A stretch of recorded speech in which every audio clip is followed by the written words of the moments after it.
mean. Yeah, well, I think we're going to be drinking plenty, whatever the result. Yes, indeed. That shortish gully in place. It's Ross Taylor as de Grandhomme is in. Outside of stump, it was short and wide. It was there to have a thrash at, but Stokes didn't have a thrash. He had a fiddle. Why is he fiddling rather than hitting? And he misses it by a mile in the end. Through to the keeper it goes. There is no run.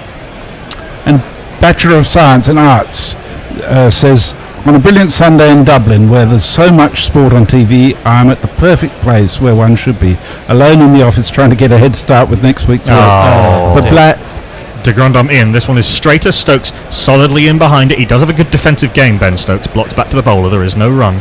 But he's glad to have us guys for company. Oh, well, we're delighted to have your company. Oof. And Jay Grover says, those who will not be happy about the success, the bereaved he leaves in his wake. Stokes comes slightly down the track and gets a good stride in behind that one. Blocked back to the bowler. There is no run. Another decent over from Colin de Grandhomme. Very good over, in fact. 1 plus the wide. England up to 21 overs, 75-3. Colin de Grandhomme in a World Cup final. Who'd have thunk it? 6 overs, 1 for 14. Mark said, quote, done and dusted in 46 overs. Ooh, Bairstow's gone. To be fair, they didn't say which way.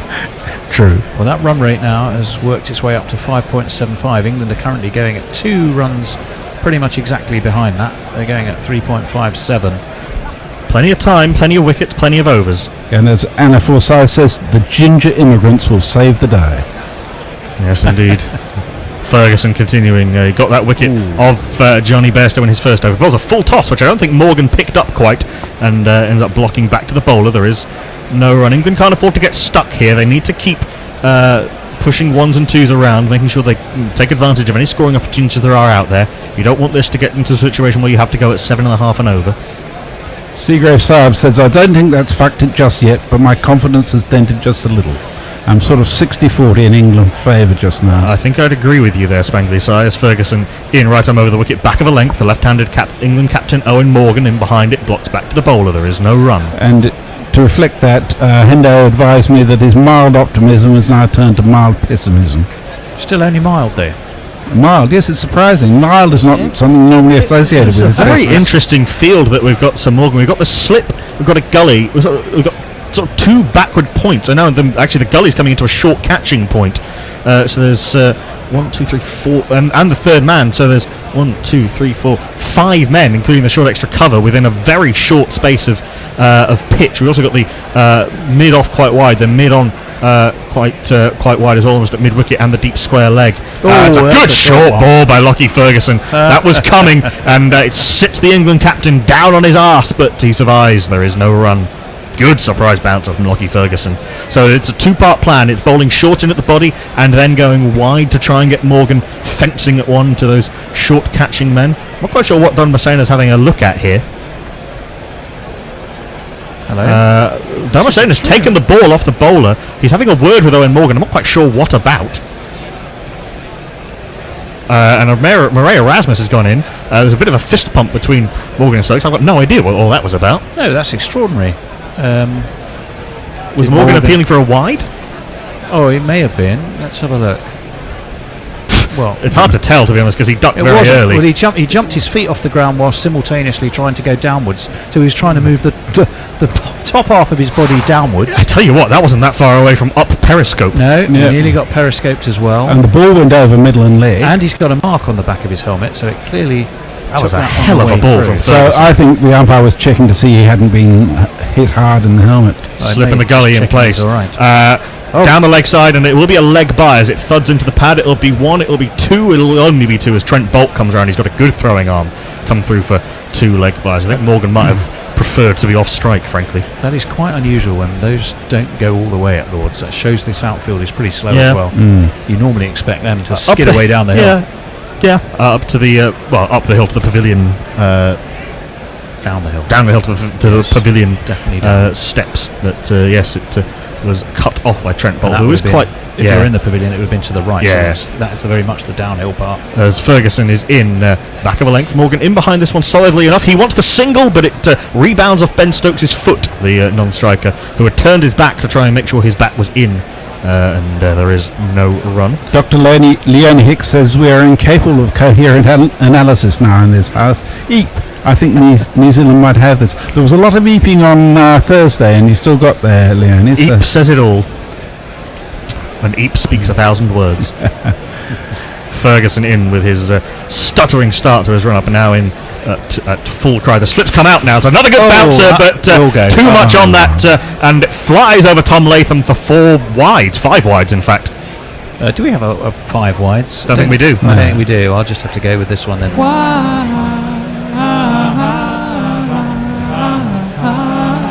Times 5. 5 times, yeah.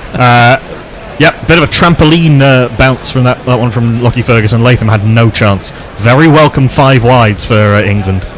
It's again a short ball though. There's no doubt what their plan is there? Yep, this old weakness of Owen Morgan's has resurfaced. He sort of his trigger movement is a forward press, and it gets himself into an odd position trying to play the short ball, where he can't really play an attacking shot at it, and he can't really duck at it either. So he ends up sort of flailing at it. Ferguson's come round the wicket now, which I think is a good move, as well as those. We're back after tea on the second day of the first Test match between England and New Zealand from the Lord's Cricket Ground in northwest London. And New Zealand, having had the better of the first day, have probably clawed back to having slightly the better of the second day, because having been bowled out, England did well to recover and bowl New Zealand out for 378, but England have lost 2 wickets inside the first 10 overs of their innings, are 25 for 2, having lost Sibley, LBW and Crawley caught behind. So England still a long way from New Zealand's total. They still have 353 behind with 8 wickets in hand, and I will be joined shortly by Gary Naylor, but I am joined currently by Tony Bishop. Afternoon, Tony. Hello there, Fred. How are you doing? Not too bad, thank you. Watching this England batting, it's a bit like watching Middlesex, isn't it? Why, are we all out for about 93? You're just waiting for the next wicket. If you miss one, there'll be another one along in a moment. And the Lords too. Well, and at Lords too. Well, the interesting thing, I thought, the ball that did for Sibley was very full, wasn't it? So we'd said this earlier on when he was batting about Jamieson. He may be 6 for 8, but goodness me, when he gives it some full length, he can get it to swing as well, and it looked as plumb could be. Well, they used to say about a bowler who was the same height as him, Joel Garner, that when he bowled, his hand with the ball in it was above the sight screen, so you couldn't pick it up very easily. I'm not sure if that's still the case. Sight screens have got wider and taller over the years, but it would be interesting to see if, particularly out of the pavilion end, where there's a lot of dark, whether batsmen will have difficulty picking him up. Well, I'm not sure Sibley ever looked really settled, to be honest. It was a good ball. It was. Which pitched on off stump and was hitting the outside of off stump. Whether he was wise to be playing that to try to play that on the leg side, I think he'll probably reflect that he wasn't all that wise. I'll tell you what, it was well bowled. Sorry, Gary. Yeah, I'll tell you what, Fred. I mean, we all 3 of us saw Joel Garner bowl. This lad is the closest I've seen to Joel Garner in the intervening years. We've had tall bowlers, of course we have, but his ability to use his fingers to run down the back of the ball, keep the seam upright, bowl a full length, bowl back of a length, bowl the ball that goes away a bit, the ball that comes in a little bit. He's got the full bag of tricks, and if he gets a surface that's responsive, he's going to hit the splice, and he's going to hit you sort of under the armpit as well. It's a hell of a player New Zealand have got here. Well, the players are making their way out to the middle, and Knuckle is waving furiously. I think he wants to play some jingles, so let's let him.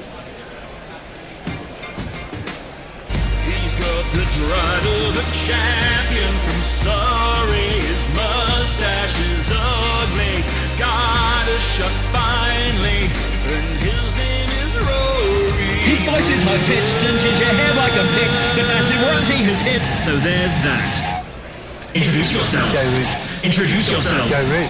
Introduce yourself. Joe Root, actually. It's only a whimsical notion to fly with Tim Southey tonight. I probably won't fly with Tim Southey, and again I Well, that might be one of the oldest jingles we have that are of a still current player.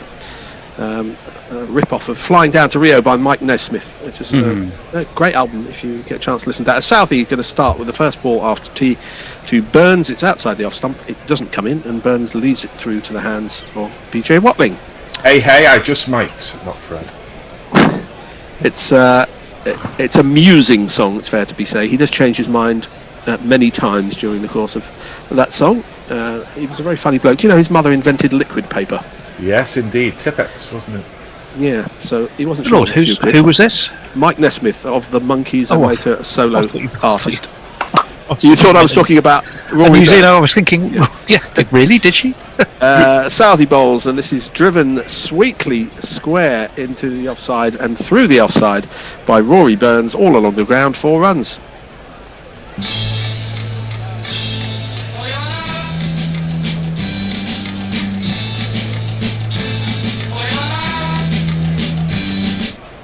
Two musos. Who wrote that jingle?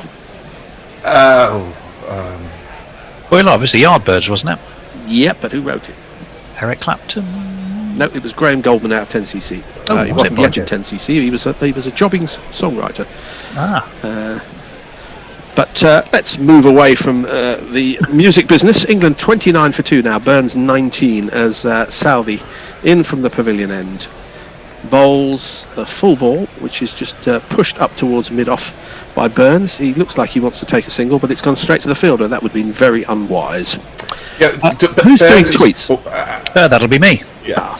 I was Sorry, going to say, Burns is setting the bowlers the kind of classic dilemma here, because he's punishing the full ball. He's driving quite pleasingly. But at the same time, that looks the one most likely to get him out. So how long do you think Southey and Jamieson will be going full to Burns before they drag their length back and avoid these this sort of glut of driven boundaries that Burns is enjoying? Which was the Western where something along the lines of, you have to be lucky every time. I only have to be lucky once. That's pretty much the case here. As Southey bowls again a bit shorter, and that goes past the chest of Burns as he drops his hands. You're prepared to give up 6-7 boundaries to get the wicket, I would have thought, if you think it's going to come.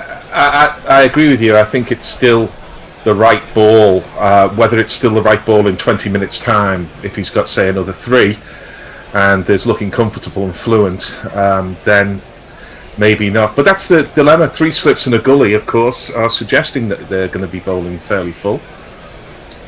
As Tim Southey's in again. And that's left a little bit wider. Southey is trying to see whether Burns is going to follow Crawley's lead and taking a big yahoo outside the off stump, but I don't think they're cut from the same cloth. Burns is much happier to leave the ball. That one just died, though. It did. It bounced twice when it I don't know whether that hit a divot or something, but it was quite wide. Slightly worrying on the start of the 6th session of a 5-day test to see a ball go through at sort of ankle height. Yeah, and Burns has walked forward and is brushing away possibly some debris off the wicket or off the pitch or off the playing surface, one of the many names we have for the same things in cricket. They're moving Maybe the side imaginary screens, debris as well. Nervous.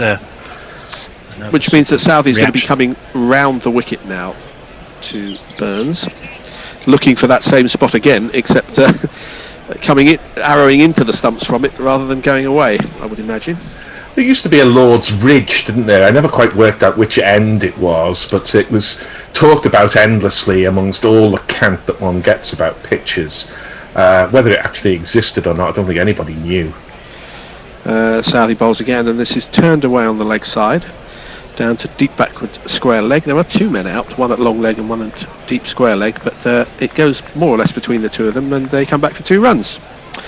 End of the over, 31 for 2 England. Let's have some tweets. Yes, indeed. Dr. Grippo says, not everyone likes cricket, just like not everyone likes TMS. Horses for courses. Since when has choice been a bad thing? I think that's a conversation. But yeah, you're absolutely right. Choice is a good thing. Dave Wood says, just tuned in and Gary's comparing someone to Joel Garner. That was a dubious point, etc., etc. Well, they're the same height. They don't look that similar, to be fair. Did he bowl in a similar style? Anna Forsyth says, morning all. I saw the score an hour ago and just went back to sleep. So to quote Karen Walker from Will and Grace, sorry I'm late, but I got here as soon as I wanted to. Oh, we're glad you're here, Anna. And then Ravi's carrying on that conversation about whether people do or do not like us. I'm not too sure. There's loads and loads of you, by the way, on Crick Tracker, but there's an interesting change of bowling, so I'll let that proceed. Let him be jingled. I turned to look, but I was gone. I cannot see my own reflection now.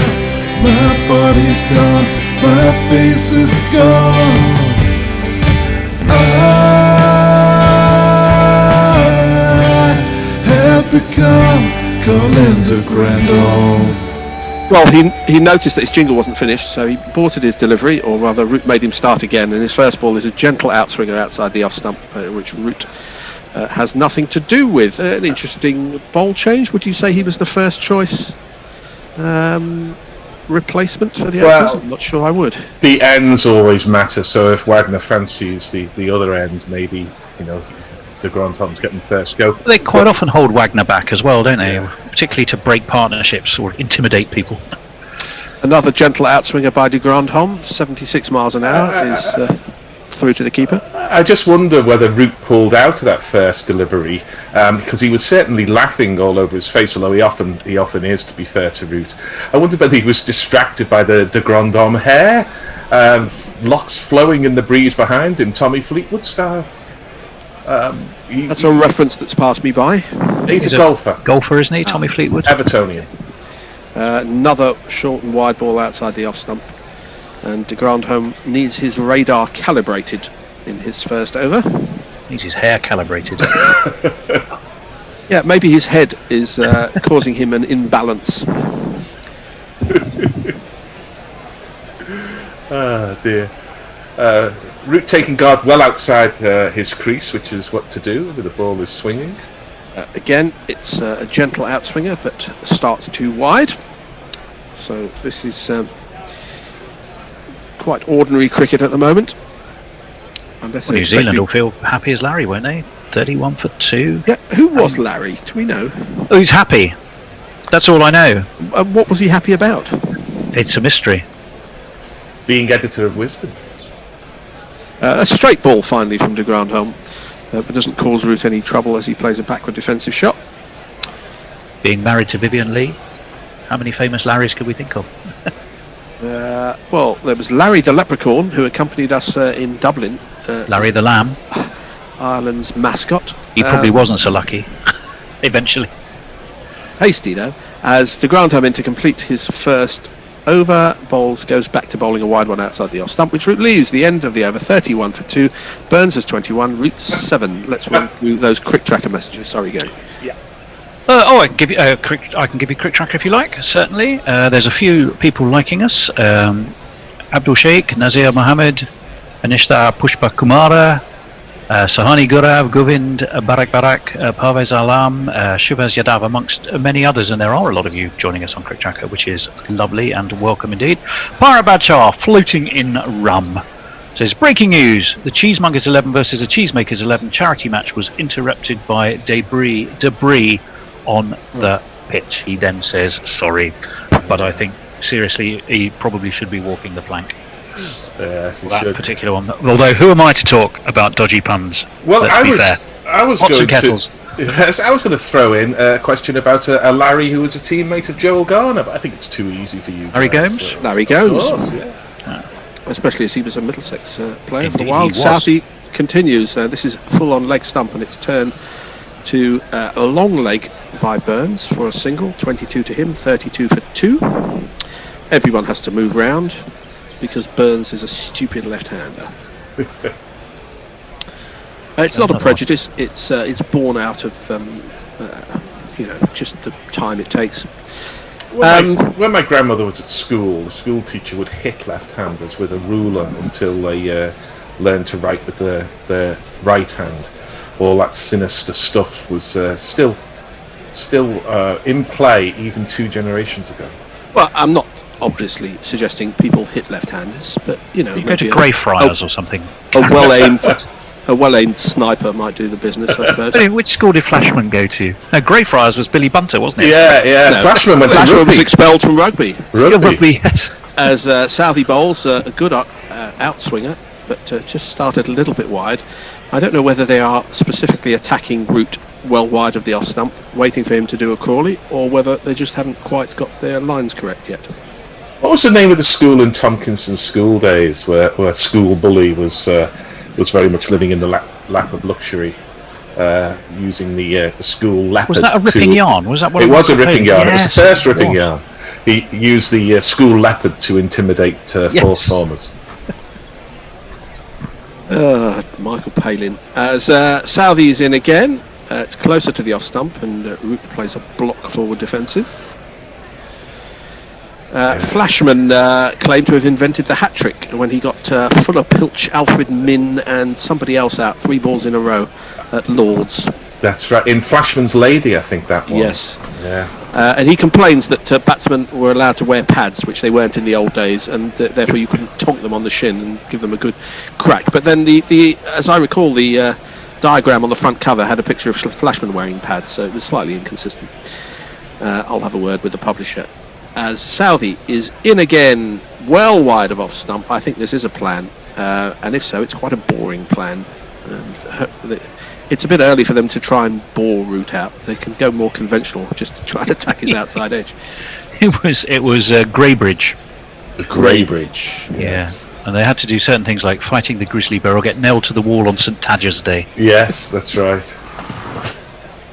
Cross-country. Oh God, we have listeners all around the world who are wondering what the hell is going on. Unfortunately, it's not on YouTube because I wanted to show my boy the splendid. Oh, it's on BBC iPlayer. Is it on the iPlayer? Oh, yeah, it is. Find it. In comes Tim, and this is straighter, so much so that it's able to be turned on the leg side by Root, but straight to mid-on. See, it doesn't take long when you're talking about cricket to bring up the public school system, does it? I don't think any of us here were at public school. I don't think they had public schools in your part of the world, Gary. Oh, they did, and we beat them at cricket on occasion. Merchant Taylors. That's Sedberg, not that far. Well, apparently it's in Lancashire, because Lancashire play there. Oh, I know, and it causes a lot of argy, as they say in the borderlands where you will find Sedberg. Southie bowls. This is on the stumps, and it's defended up to mid-on by Root at the end of a maiden over. 32 for 2, trail England by 346. Linux Leah says, come on, Kane, let Neil tickle some ribs. So she's clearly looking for a bit of chin music or rib music. Jay Grover says, I listen to both Guerrilla Cricket and then TMS on iPlayer. However, this is less about celebrating freedom of choice and more due to the fact that I have no life. I'm sure that's not you. Felix Stokes says, leisure shoot Larry. Jay Grover says, by coincidence, Happy's Larry is purported to be a New Zealand originated phrase. Is it really? Tell us more, Jay, because we didn't know that. Happy as Leary. Yeah, happy as Leary. Happy as Leary. Sam Phillips. What is it? Oh, Flight of the Conchords, where they read the register as well. That always makes me laugh. Present. Always makes me laugh. Sam Phillips, I think you'll find that it's a stupid right-handers doing it wrong. Very fair point, Sam. Not really. Messy Chairs says, Greybridge was where Tompkinson had his education. Yes, indeed it was. Well, de Grandhomme will resume after his uneventful first over, but this time he'll be bowling to left-handed Rory Burns. He's still over the wicket. He's up to it now, bowls on the legs, and it's tucked round the corner, past the square leg umpire, and down to deep square leg for a single. So we'll all change round. And he's got 2 slips and a gully, so he's getting more support from his captain than England's sort of 1,000 test wickets between them men got in Anderson and Broad from their captain when they were bowling to a number 10. So work that out. I do some occasional umpiring, and I'm very quick to let the captains know I'm not doing this square leg to square leg like for left hand, right hand. As this is a straight ball from de Grandhomme, which is defended. What a load of nonsense that is. You know, stay on one side of the wicket. If you get in the fielder's way, it's their own damn fault. They're there for me. I'm not there for them. Why am I not surprised? Why am I not surprised? You're the WG Grace of guerrilla commentators, Fred. Yes, they've come to see come me to listen umpire. to me. They've come to see me not give people out. Yeah. De Grandhomme in again, and the bottom hand is taken off the bat by Root, which suggests that got up higher than expected. He's now going to take his glove off and examine all his digits to see if they're still there. That's what Fred Titmus did in the West Indies when he took his flip-flops off. Oh, God. And indeed Marty Guptill. Yeah, that did get up quite a bit.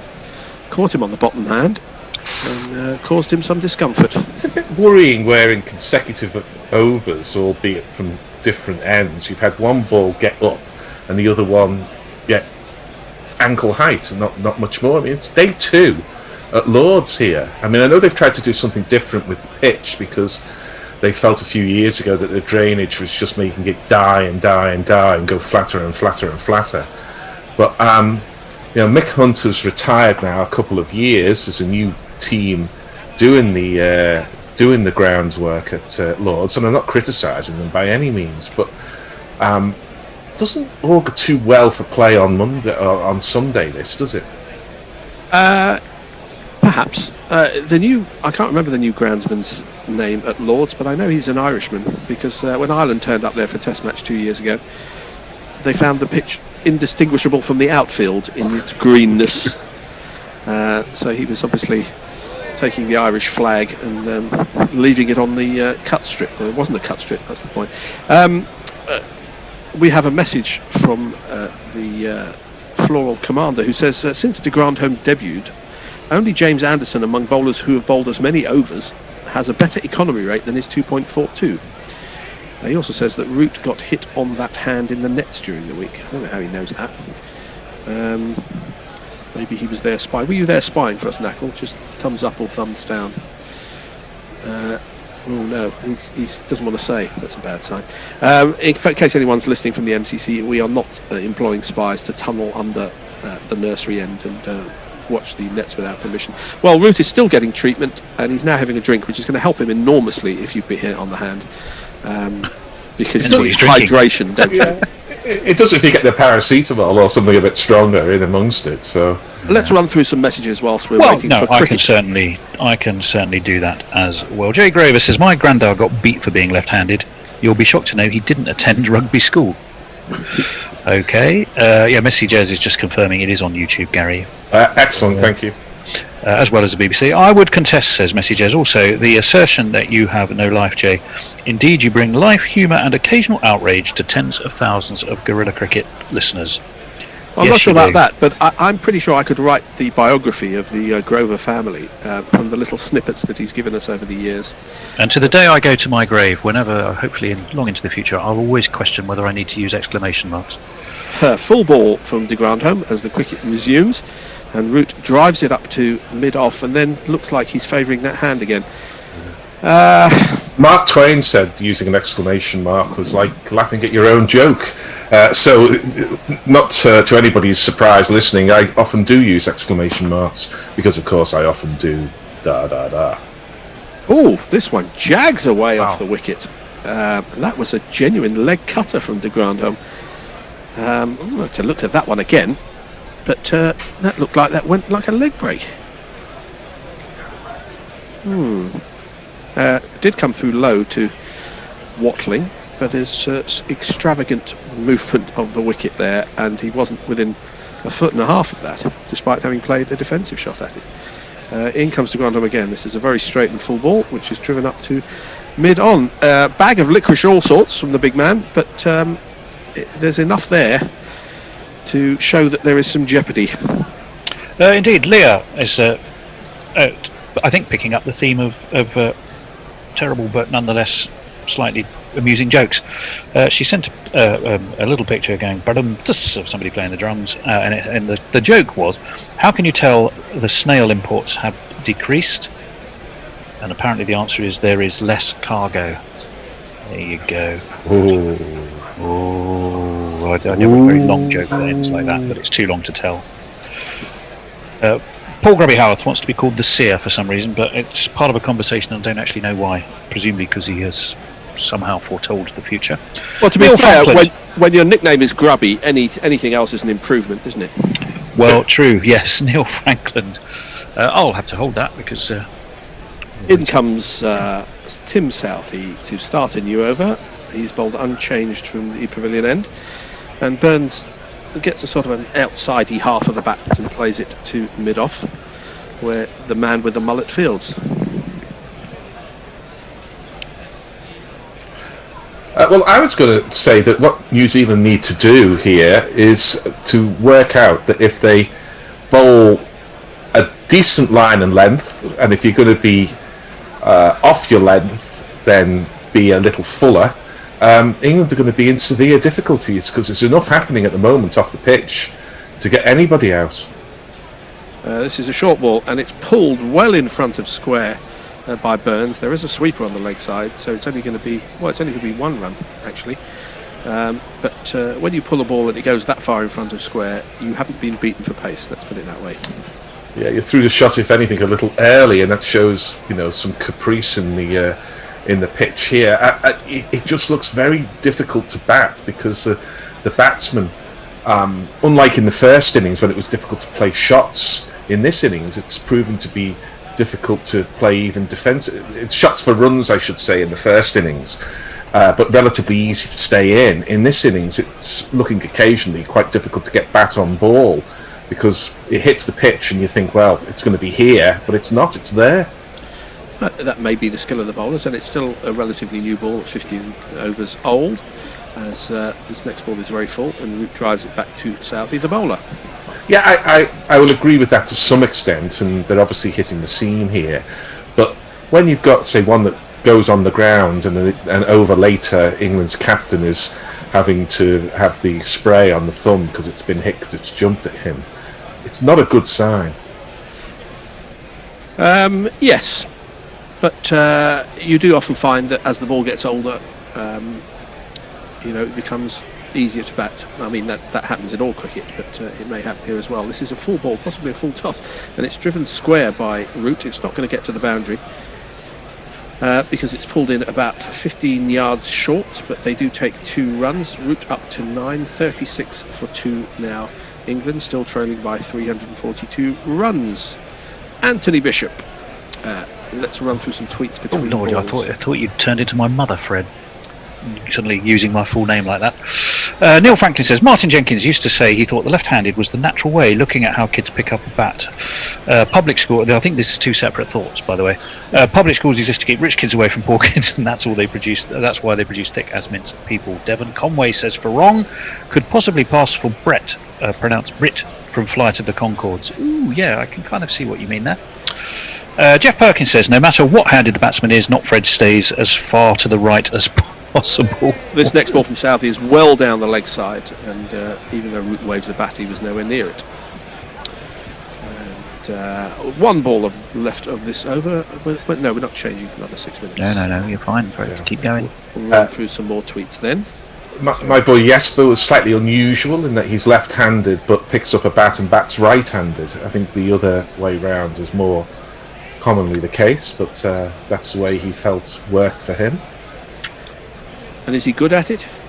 No, not anymore. In comes Tim. And again, that reaction of taking the bottom hand off the bat to a full ball. I think Root has got pre-existing problems with his fingers, but it's a dot ball. It's the end of the over, and let's have some more tweets. Yes, we can. Jay Grover says, my granddad were also a total prick, so that might have been a factor. Oh, well, I'm sorry to hear that, Jay, but if you say so. Let me see, who else do we have? Messages, Capri's in the pitch. I know there's a lot of driving in cricket, but building cars into the pitch seems to be a step too far, Gary. I think Gary would like to have Caprice on the pitch. But that's a completely separate discussion. Well, she was part of the team that launched the 1999 World Cup, I think, wasn't she? Right, I think she was going out with Tony Adams. I think, yeah, remarkable as that may seem. Well, there you go. Jeff Thomas says 25 for 2. The earlier we fall behind, the longer we have to catch up. So that's a bit of an old tweet because it's now 36 for 2. To Grandhomme starts a new over, very full. Is that Jeff Thomas who used to play midfield for England? No, it's not. In Crystal Palace, no. We've had that conversation a few times. Whenever Jeff tweets, he must be sick of it by now. Does he spell it Jeff or Geoff? He's a Geoff, and he has Which a is- G in the middle, so he's Jeff G. Thomas. Which is how that Jeff Thomas used to spell it, with a G, as I recall. Still doesn't mean he played for Crystal Palace. De Grandhomme bowls and close to the off stump, but Burns essays a decent leave. I'm glad we're keeping you amused, Gary, if not the listeners. It's just the idea of consistently accusing somebody of having played for Crystal Palace. Yeah. I know it's not a nice thing to do. They'll probably get a libel writ. Well, geographically, the closest Premier League team to Gorilla Towers, I think. Yeah. That's true. And And this is tucked behind square on the leg side by Burns. And they walk through for a single. And Root, with his dodgy fingers, comes on to strike. you just get the idea it would be a good sort of running gag in a sitcom to constantly have people walking in on something. Should we just ask about random tweeters? Didn't he play for Crystal Palace? Maybe that's what we'll just look out for those with names of former professional footballers and accuse them of being them till they deny it. Ian Wright, possibly. De Grandhomme bowls. Full ball, defended by Root. We're probably not going to get any... who's the most unlikely name to have played for Crystal Palace? It's Narantes de Nascimento. Don't think he played for the Palace much. Even well after his prime. 37 for 2. And England are putting together something of a partnership. It's always the kiss of death, as this next ball is full and defended by England's captain. What was the score at the fall of the second wicket? It was something like 13, wasn't it? It was. He was coming in the fourth over as usual. 18, we're hearing. 18. So this counts as a partnership. As De Grandhomme bowls, Root is very far forward. And was he beaten outside the off stump? I had a bit of a jerky picture there. It's terrible now because I'm seeing. Seeing Nick Knight. It's Ward. Ian Ward, sorry, yes. He's an absolute prolific chain smoker, is Ian Ward. He is. I'm letting in daylight upon magic, but every time he nips out of the box, he's straight into a smoking area. And he is. I've seen him at the Oval a few times, huddled next to the bins around the back, at the back of the OCS stand. Well, it's like back to his playing days. What are we watching? We're looking at Neil Wagner. Is he going to be taking the ball? It looks like he is. So we're going to see some short pitch stuff. Well, he doesn't necessarily start with it, but once he finds himself into rhythm, he can bowl 4 balls and over at people's armpits, which is uncomfortable and difficult to score off. But he'll be opening the attack to Rory Burns, who's left-handed, but we'll play his jingle first. That's Neil Wagner. He's my boss. And when he takes 5 wickets in an over, it was moid. Given the quality of our pictures at the moment, and given Neil Wagner's approach to the bowling, we're going to get some beef jerky. His first ball is leg-sidey and clipped around the corner by Burns for a single. I wonder if he prefers bowling to left-handers or right-handers. I imagine it would be right-handers, because it's not quite leg theory, but there are elements of leg theory to it. I've got a question, by the way, in the meantime, from Dara Azizi, who I think used to play centre-back for Carlisle. Said, how many world-class players do you think England have in this team? I would say Root and Anderson. Ooh, that's a really interesting question. Yeah, i.e. how many of this England side are genuinely world-class? Well, it's not a full-strength England team, of course. They're missing some notable players to injury. As Wagner, to bowl his first ball to the England captain, is outside the off-stump and it's left through to Watling's gloves. Would Anderson get into a World 11 at this very moment? On his career figures, you would say so, but I'm not sure that he would necessarily at the moment on form. Yeah, I find these debates a little tedious unless you define the terms of what is or isn't world class, you see, because there's been times in Broad's career and Anderson's career where they've obviously been world class. One's got 600 and odd, the other's got 500 and odd test wickets. Whether they are now... I'll hold the thought for a second. As Root plays this into the offside, having a little bit of guesswork, as the Gary has alluded to. The picture has got a bit beef jerky. Yeah, I didn't think it was just me. Well, Dara Azizi, may I, on your behalf, say that I would interpret it as being world class right here, right now, at this particular moment in time. So previous history kind of irrelevant. It's are they based on their literally the last test they played and right now in that bracket. That's the way I'd think about it. In comes Wagner, and that's past the outside edge of Root. I'm glad you said literally, because Farong has just tweeted about the word literally. So maybe you can get to that if he's still listening. The problem with that is that you end up saying something like Jimmy Anderson is not world class, but Kyle Jamieson is, and Kyle Jamieson may well turn out to be a world class bowler, but whether his career he will finish with an average of 15.5 or whatever it is that he's bowling at now is obviously moot. So it's slightly redundant debate, I think.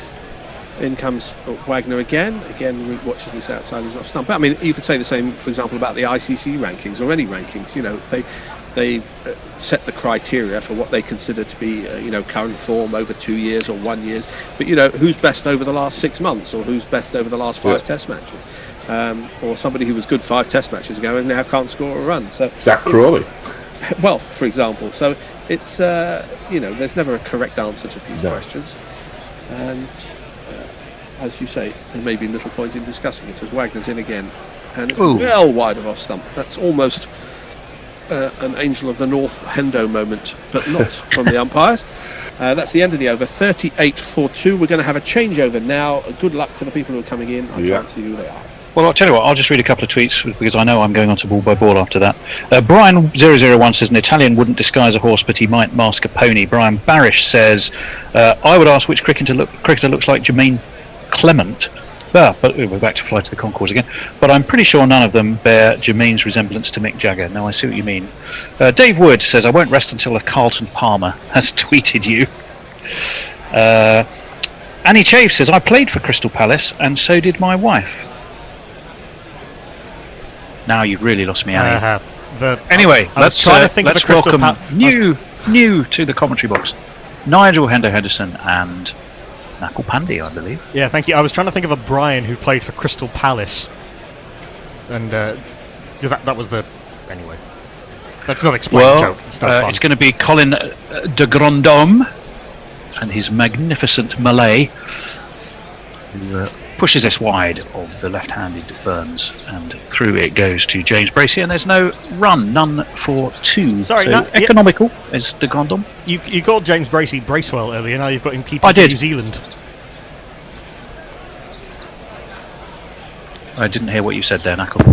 Well, firstly you called him you called him Bracewell earlier. Now you've got him keeping for New Zealand. Yes, rather confusing. It is, of course, BJ Watling, as this one is guided very nicely indeed by Burns. Backward of point, 2 men will converge. They will haul it in just before it gets to that foreshortened boundary, which was definitely vexing Hendo earlier as to why it should be there. Yeah, Tony, I've got an idea. We were talking about, why didn't you just say it goes through the wicketkeeper every time? Just use the word wicketkeeper, and then no one will know. No one will know. It would be an admission of defeat. I don't know why it's wicketkeepers that do it for me. I normally write them down, I must admit. I didn't write them. I normally have the wicketkeeper's name written down ever since Wilson Gate. Maybe you should have it on all those years ago. On the inside of your eyelids. It's the wattling. As de Grandhomme, he does trundle in, doesn't he? But he's got 2 slips in place, and that one swings a little bit, and Root plays it solidly in front of his pad away into the onside, and again there is no run. 41-4-2. A little bit of ship steadying needed by England here. Well, they have done a bit of counterbalancing, I think, haven't they? 18 for 2, 41 for 2 is a little bit better. And Burns is playing quite nicely, I would say. And he needs to be honest. He's going to need to, as that one swings away very gently, and Root watchfully sees it through to the wicket keeper. Well, he's behind the stumps. You were talking. Is he? I'm glad you know where he is. Unusually, his name.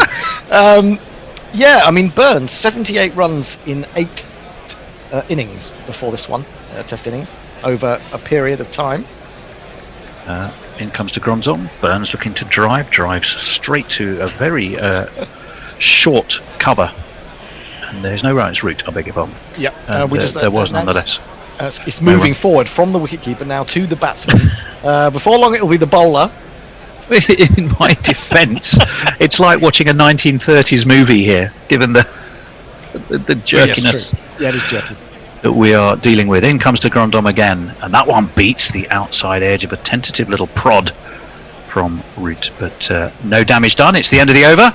41 for 2. It's a good economical over from Colin de Grandhomme again. He puts his hat on his lustrous locks and will read some tweets. Dario Azizi has come back on his comment on YouTube. Just incidentally on world class, I think you'd certainly have to say Stuart Broad is world class based on his record of players in this 11. He says, let me rephrase the question. Who are the 2 best English players in this current team? And I'm going to define that as this current playing 11. So who are the best 2 English players in this team? Well, it's got to be Root, hasn't it? Root has to be. I would say Root, yeah. Root and Anderson? Has to be. If you can only have 2, but it's a close run thing, I think, between him and Broady in general terms. Broady's about a year or 2 behind Anderson, isn't he? He's got a little bit of ground to make up in terms of when he started compared with when Jimmy Anderson started. I think Jimmy Anderson's first game was 2003, wasn't it? It was. Yes. Well, just Kane Williamson here is having a little chat about the ball, and that's normally a signal that it will get put through the handcuffs. I don't think it's that. I think it's a little bit of ragged seam that's just needing to be scissored off. Basically, I think that's the problem. I don't think Perhaps it's the shape of the ball. Hit a bit of caprice as it hit the wicket. A threadectomy has been performed. We've also got a subfielder in the form of Daryl Mitchell. Not that Daryl Mitchell. Yeah, it doesn't say who he's on for though, does it? We haven't seen Kyle Jamieson for a while. No, it doesn't say who he's on for. I think he's going to be playing for Middlesex in a wee while. Is Daryl Mitchell? He is in the Blast. In the Blast, yeah. In comes Wagner. Got that to swing in a bit, and that's pushed away into the onside by Burns. He's warmed up very nicely for this, has Burns. He got himself 100, I think, against Middlesex, 104 at the Oval, and 64, 75 against Leicestershire, 80 against Hampshire. He's been getting himself amongst the runs. Never easy in early season English county cricket, with greenish wickets and dubious weather. Yeah, so he has warmed up well for this. You've seen some sort of different sort of wickets, I think, or different conditions. I mean, you've seen some big scores as well that you wouldn't expect at this time of year. Wagner's in again to Burns, and Burns has steered that down towards long leg. Wattles after it at some leg, and it's not off the bat. It is indeed signalled as a leg by. Wagner has a sharp intake of breath. He's Burns. I remember Jason Hiscott saying the other day or a while back. He keeps getting in and keeps getting out. Finally got 100, but I mean, actually, he's had a very good season so far. There are 650s and 100 in 10 innings. Yeah, in county cricket. I think I think you can add 30 or 40 to a score sometimes. Very early season in county cricket. So 30's worth of 60, if you know what I mean. Given how tricky the wickets can be. This one is on the drive by Root, and it's away through cover. Is it going to make it all the way? No, it's not. It's going to be hauled up down there by Williamson, and they will just take 2. Root moves on to 11, 44 for 2 England. Root's been rather tied down, in particular by de Grandhomme. It's quite rare for Root to face 47 balls and only be on 11. We're used to him scoring very fluently without anybody noticing, but de Grandhomme has really he's tried to come down the wicket a couple of times and missed out. Yeah, I'm trying to think who he was doing that to last summer as well. There were a couple of bowlers who were not quick enough for him in a way, and he was taking not just standing outside his crease but also coming down the wicket at times. Wagner barrels in again, and it's left alone outside of his off stump by Joe Root, and through to Watling, the wicket-keeping Watling. I think Mohammed Abbas. There is no run. I think with Mohammed Abbas, who bowls a little bit quicker than de Grandhomme, but high 70s, low 80s miles an hour, and I think at one point Mohammed Rizwan came up to the stumps. I'm surprised that BJ Watling hasn't come up to the stumps as yet. To de Grandhomme. I do love that you were about to say Tom Latham, and we were going to have another mistaken wicket-keeper, which would have been fun. I certainly wasn't about to say that. No, you weren't. No, that one is guided, but guided straight to backward point by Joe Root, and there is again no run. 81 miles an hour from Mr. Wagner. He's got he sort of seems to draw in his cheeks, doesn't he, with effort as he's coming in. He looks full of malicious intent when he bowls, does Wagner. He's got a sort of a generally busy, aggressive style about him, which is always good to watch. He apparently this is a man who can go through the pain barrier, isn't it? He bowled in that Pakistan Test match, which they won. We broke a right finger or a knuckle or something. Well, no, it was broken toes. Oh, his toes as well. Yeah. Wow. In he comes. That one swings in. Root plays it away to cover. There's no run again. 44 for 2 still. England trailing by 334. I think New Zealand would take this right now. Well, I know, Tony, that you're saying that the feed isn't working very well, but I can hear the bird song in your back garden. Yeah, unfortunately they're not connected. No. The quality of feed from Sydenham and the parakeets and other bird life in my garden. Well, what I'm saying is the sound is coming through loud and clear. Yeah, well, you see, so it proves that signal from me to wherever you are is good. The signal from Sydenham to us is less good. Yeah. As Wagner turns at the top of his mark. Yes, it is all sounding rather tropical. As in comes Wagner, and this one is left again by Root. I've already had to put my bird feeders back twice today, courtesy of Russell, the bastard crow, who's flicked them off with his beak. And the second time I did just get there in time to stop the fox whistling away the peanuts and hiding them behind his den behind the shed. So it's very rarely a dull moment. Yeah, you were having that trouble. We were on a Zoom meeting last week, weren't we? And you're having similar problems with Is there any other kind at the moment, Endo? Well, no, that's true. The Fox and Crow, which sounds like it'd be a brilliant pub, wouldn't it? Yeah, well, I think you should set up in your back garden, Tony. Well, to be honest, I keep saying I really will try and film it one day because they're such a team. It's quite entertaining. Can I read some tweets? Yeah, I think you should. Joe Grover says, Gary finds this debate tedious. We're through the looking glass here, people. Neil Franklin says, W.G. Grace and C.B. Fry were mixed up with Crystal Palace back when they were good, obviously, I think. Messi Jazz says, I'm so pleased that cheese puns are making their long-awaited return to guerrilla cricket. It's been a while since we rose to such heights. Well, in comes the Grandhomme, and it's left alone by Burns. And through to Watling it goes, no run. Jay Grover says, Wagner is high on the list of cricketers whose pints I would not spill. Yeah. He's actually, when you hear him interview there, he's a lovely man. He's comparatively softly spoken, quite very charming, quite thoughtful. But yeah, he's crossed that white line, and he's a bit like the Incredible Hulk, isn't he? In comes de Grandhomme again, and that one, big shout from de Grandhomme. He's all arms and hair and shoulders, but absolutely no interest whatsoever, I'm afraid, from the umpire. No, the DRS timer is ticking down, but I don't think there'll be much interest from Kane Williamson either. No, it was definitely hitting the stumps, but it pitched outside leg. It did move away from Rory Burns quite significantly, but that was one of the least interested responses from an umpire I've ever seen from Richard Kettleborough. Yeah, it's pitched outside leg and hit him on middle. It did, but as you rightly say, pitched outside leg. That doesn't stop Colin de Grandhomme doing a celebra appeal, really. In he comes again, solidly pushed back to him by Rory Burns. They shall not pass this with that one. 45 for 2. 333 now, the deficit. All the threes. None for 5 for Monsieur de Grandhomme. They trail by Graham Gooch. They trail by Graham Gooch. I was reading about Gooch this week. It was in context of Kane Williamson. I'll tell you in a minute. As forward comes Burns, pushes this to mid-on, no run.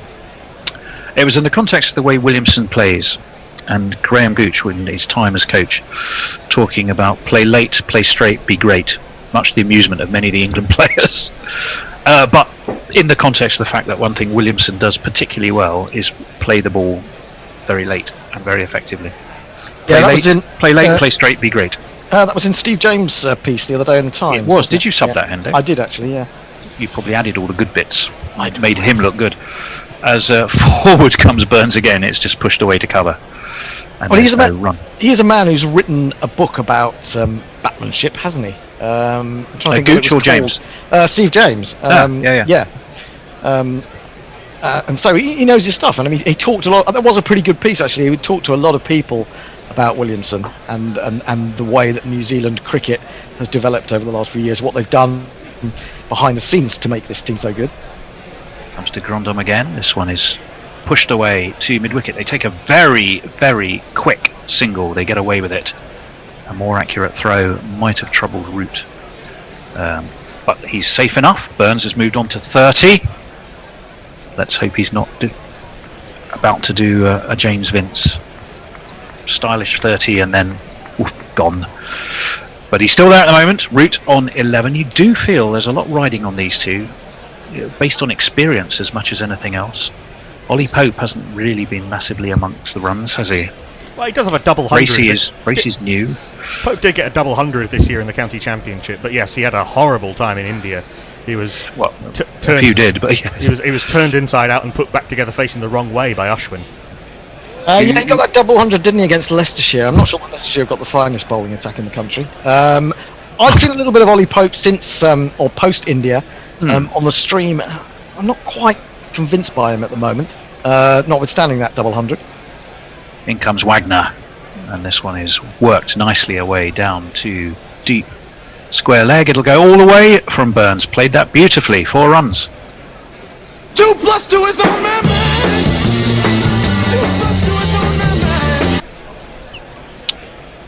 Worked that beautifully, didn't he, Endo? Just foot there, clipped it off his toes. And although he set off on the run, I think he knew it was heading its way towards the boundary sponge. I mean, for all of his idiosyncrasies, he's got some quite fluent shots, has Burns. He does. 2 slips go down as Wagner comes in. Left arm over the wicket, pushed to short mid-on by Burns, and there is no run. 328. The deficit, as the director of our pictures gives us a view of the London skyline with the eye looming large there.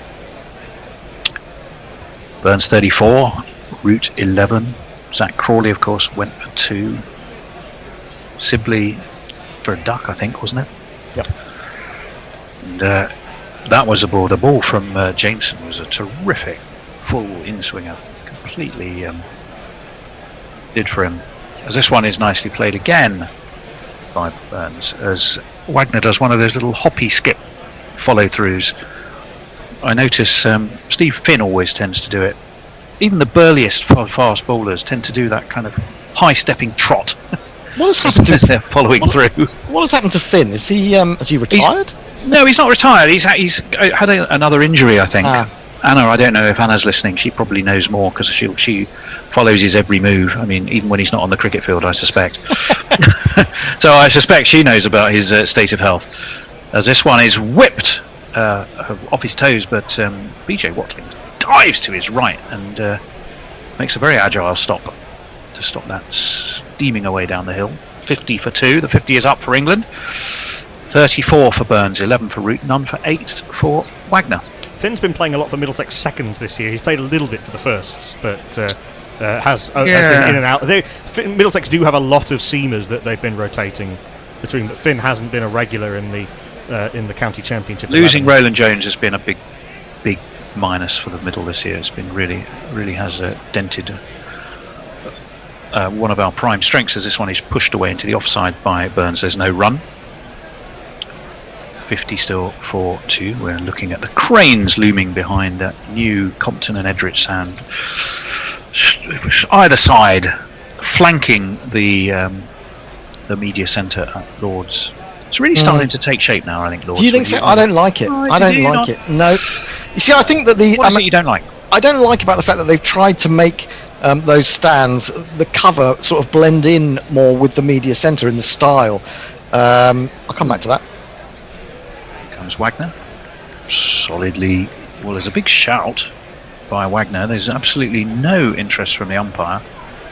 Maybe squared Burns up a little bit there. The DRS timer ticks away. Knuckle is giving it not out on height. I would have tended to agree with that. And it's the end of the over. Well, so did Neil Wagner. He appealed and then immediately made the signal for that's too high. He gave it not out himself. He appealed to himself and gave it not out. Hendo, who have we got? It's me talking to us. I'm on the social. Was it you? Sorry, Knuckle. Yeah. Linux Lear says, what's going on at Lord's? I see that Neil Wagner has bowled an over, but I don't see any retired hurts in the scorecard. Brian Barish says, is that Luigi I can hear in the background? Luigi, no, he's hopping around at the other end of the garden at the moment. He's sitting on the tree waiting to see if I put some bits of ham or something out for him. And Brian Barish also says, Tony come to us live from Claygate on the Amazon. Jeff Perkins says, thought that was the sound of Tony tweeting. Warren Davis says, is the bastard crow related to Mr. Luigi, if that isn't an oxymoron? Well, crows and magpies are related sort of distantly, but I don't think close family, no. Linux Lear says, well, Leicestershire may not have the best bowling attack, but it's been good enough for Middlesex. Well, it has had most bowling attacks as this one's... we're just watching some replays, I think, aren't we? No, that was the first ball from de Grandhomme. That was the first ball, and it was pushed away into the onside, and there was no run. Warren Davis says, Colin de Grandhomme starring in the cricket version of Hair. Yes. I'm sure there is a hairdresser's or coiffurier somewhere who does look after de Grandhomme and Hanscom, and probably Rory Burns.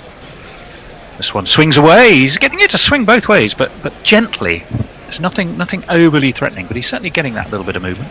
Goes through to Watling. There's no run. He's a very effective dobber, Colin de Grandhomme. The average is just over 30 in Test cricket with the ball and a very good economy rate. Yeah, if you ever see him in a pub knuckle, I'll be standing a long way behind you when you go and tell him that. He's a superior dobber, isn't he? A superior dobber. Well, in he comes. What's he going to do? That one again is swinging from leg to middle, and Root plays it solidly, and there is no run. Root hates this sort of bowling. He doesn't really know quite what to do with it, apart from defend, because he's not really given any width. He's not quite at the pitch of the ball because it's so accurate. And there's always that danger that if he does go after one, there is a little bit of gentle away swing, he could get an edge. Here comes to Grandhomme again, and this one keeps low, and it beats Root. Goes through ankle height to Watling. Gets a round of applause from Taylor at first slip. Surprised. We're going to have another little look at that. And it pitches, it does. Well, it just beats the outside edge, but then died kind of afterwards, didn't it? I think maybe he got caught in two minds about what to do or how to play that one, and in the end he seemed quite late on the shot. I think you raise a good point there. I'll just hold this thought as de Grandhomme is in, and Root looks to drive and pushes it really just away into the offside. There is no run. 54-2. I think your point about not quite knowing how to do it's not coming at him very fast. It's not turning. It's gentle swing, but you're right, he's not looking assured against it, is he? I think this is the kind of bowling that actually it pins Root down. Well, in he comes again from the Tim Murtagh stroke nursery end, and cut by Root, and that is backward a point, and although it's being chased by Wagner, he won't get there, and it's 4, and I think Joe Root will be quite relieved about that. And if you kids can't listen, then you bound to see the way you get shot for crossing a boundary. Yeah, Root likes to hang back in the crease and use the pace, and there isn't anything to work with from de Grandhomme. That's the first one he's actually thrown wide for that Root back cut that he plays so well. Lots of questions from Dario Azizi. Whatever happened to Sam Northeast? He showed so much promise. He came into Gorilla Towers, and then that was his England career done. I think that was. Before it started, he's now a podcaster as well as a Hampshire batter. There you are. See, another one we've helped on the road, Hendo. Another one we've got on their way in their broadcasting career. So many. If I had a penny for every one, I'd have about 10p now. Dario Azizi says, who was the most unfriendly cricketer you've ever met? It was Alan Donald for me, and says that Colin de Grandhomme reminds him of Derek Pringle. Yeah, I can see that a little bit. Yeah, I can see that. The handcuffs are now out. Williamson clearly is not at all happy. Did it go through them? I was momentarily distracted. They've given him the ball back, so it'll... Oh no, Michael Goff has taken the ball back off Kane Williamson, so I think we might be having a change of ball. We also have a change of bowler, but first I do have a Stephen Finn update from, of course, our Stephen Finn correspondent, Anna Forsyth. What's the news then? Finney currently taking wickets for Middlesex 2s in a T20. Since we don't have a county championship game, I guess they're using it as a warm-up. Finney should be taking a big role in the T20s, but in her opinion, Middlesex should have used him way more in the county championship. And Jay Grover posits the question, didn't Stuart Law set some sort of economy benchmark that would be reinforced regardless of wickets taken, which Stephen Finn has fallen foul of before, the fact that he is very much an aggressive wicket taking. And that has type of always bowler. been the story of his career. He can take you wickets, but they always tend to be on the more expensive end of those he bowls. Russell has just arrived, I have to tell you, and he's already eyeing up the bird feeders. But fortunately, he's got a mouthful of a very large piece of bread. So hopefully Russell, is that Russell? Russell Crowe. Russell Crowe. Russell Crowe, sorry. Sorry. Well, Russell's a good name for a fox as well, has to be said. Talking about Finn playing for the Middlesex Twos, I noticed that another former England player was playing in Twos cricket this week in a T20. Poor old Ravi Bopara, a man who went from Essex to Sussex and now finds himself playing Essex Twos for Sussex Twos. Well, I think in a T20. Ravi Bopara, I think, is only going to be playing the T20s for Sussex this year. He never had any expectation of playing the county championship. That's a ridiculous waste of a good player. It really is. Yeah, I agree. He's good enough to be playing county cricket of whatever. Well, there's a change of bowling to tell you about. It's going to be 6'8" worth of Kyle Jamieson. A change of ends as well. He started his earlier spell of 1 for 19 was from the nursery end. He switched to the pavilion end, and in he looms. He does, as you're right. And that's the story of how Kyle Jamieson bowling to Rory Burns, full again, and away into the offside by Burns. He does like throwing it up, doesn't he, Hendo? And bowling quite full, does Jamieson. Yeah, I mean, despite being sort of kind of renowned as a hit the deck bowler to some extent, yeah, I think he does, and quite rightly at somewhere like Lords, if there is a little bit of help, and you've got the slope you can use to your advantage down the hill. If you're mainly an away swinger to right-handers, you can, you'll put it in the mind of the batsman that it may not do as much as you think. The left-hander he has in his sights at the moment, and he gets that to swing in, and Burns meets it solidly though. It's pushed away to cover. There is no run. 1 for 19 from Jamieson. Removed Dominic Sibley without scoring. 34 for Burns, 15 for Root, 54 for 2 England, 324 the deficit. Jay Grover says, Russell, you bastard! I just got the Crow reference. It was funnier when I thought it was just a random name. As we see a sort of... Is that a stork or some kind of... It's a gull. It's a seagull, isn't it? It's a seagull. It's a stork. It's not a stork. It's not a heron. It is an enormous gull, in fact, a series of enormous gulls at sort of deep third man. Ornithology perhaps not Knuckles' strongest suite, as this one is whipped nicely down to long leg. Wagner does the fielding. I'll just call single taken, by the way, and Burns moves on to 35, Root on to 15. I'll just call everything a Hardidar and be done with it. Indeed. The Hardidar, yes. Hadida. It was pronounced Hadida, wasn't it? Or Hardidar? Hardidar sounds better. I think it was South Africa, wasn't it? South Africa? Yeah, it was. Yeah. Hadi the Hardidar. A few people with us on Crick Tracker India. Rahul Gupta, Shahadat Hussain, Raj, Kunal Doshi, Sankar Baral, Chauhan Jagdish and Wali Khan, just the latest of those with us on Crick Tracker India. Well, the warmest of warm welcomes to you all. We're delighted you are here on Guerrilla Cricket. The GPL will be closed. How many entries did we end up with, by the way, though, just out of interest? 12, I think it was. A neat 12, that's not too bad. So it'll be good to know what's in the pot in a moment, as Jamieson is in, Root is forward. And there is no run. What's in the pot, Knackle? Well, the pot started at, if I scroll back up, the pot started at £43 today. So it'll be £49 now. Yeah, I think and John Thompson, Oscar Mack, Golden Blunderbuss, which is an excellent name. Golden Blunderbuss, marvellous. Sounds like Captain Haddock. JB, Hombre Nuevo, and Nuna and Alan Reynolds are all in the game. In comes Jamieson, climbs up onto tiptoe, steers this to point, and there's no run. 1 for 20 for Jamieson, 55 for 2 England. 1 ball left of this Jamieson over. Are we having a change at the end of this over, or are we having one more? No, I would say there'll be a change at the end of this over. Actually. End of this over, so it'll be the last ball of my spell. And it will be bowled to J Root by Kyle Jamieson. And it's full, and he's looking to York Root, who gets the bat down on it in the nick of time. It's away to square leg, and there's no run. It's the end of the over, and I shall leave you temporarily and someone will read you some tweets. It looks like Not Fred is appearing on the horizon. And Not Fred shall be reading some tweets. The next tweet to read out. In fact, I'll just do the last two and then hand over. Linux Leah says, "What? Neil's off again after 3 overs? What slow bowler only bowls a spell of 3 overs? Do your job and give the fast men a breather, Neil." Jay Grover says, "Where is Simon Gear when you need him?" Also, Tony, don't be mean. We can't all retire to our rural idols funded by our illicit earnings. I am Knuckle and Pandey. I'll be your summariser with Not Fred reading your social media messages for the next half hour. And the next voice you hear on Ball by Ball with England 55 for 2, trailing by 323, will be Gary Naylor as Wagner changes ends. Beautiful summer's day over St John's Wood there. A few wispy clouds up there in the sky. Well, where else would they be, I suppose? Except maybe a chamber. You have cloud chambers, don't you? But I understand the forecast for tomorrow is beginning to get a bit rainy.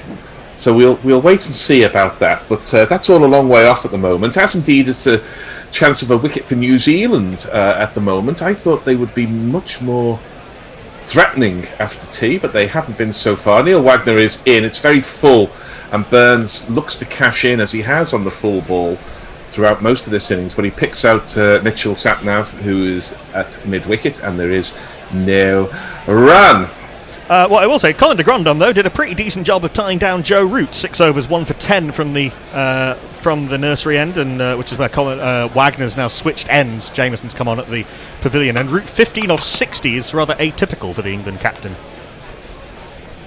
Yes, he got bashed on the hand, and he's looked in that way that was once described of Virender Sehwag, who was off the field due to discomfort. He's looked somewhat discomforted. But this is Rory Burns, who is forward, defending. There is no run. I think New Zealand have just tried a little too hard to get the wickets. They have had the opportunity to bowl sort of top of off stump and see what happens, and they've gone looking a little bit, especially with the full ball, not so much with the short ball, but with the full ball, and it hasn't quite worked for them. Not Fred, do you think I'm being a little too harsh there on the New Zealand? No, I think I suggested earlier that perhaps as the ball got older, it might look more comfortable for the batsman. Wagner is in, and he's full outside off stump, and Burns is sort of half forward, half on the walk. But Wagner's found nothing in the air to move it off the straight and narrow, and just defended no run.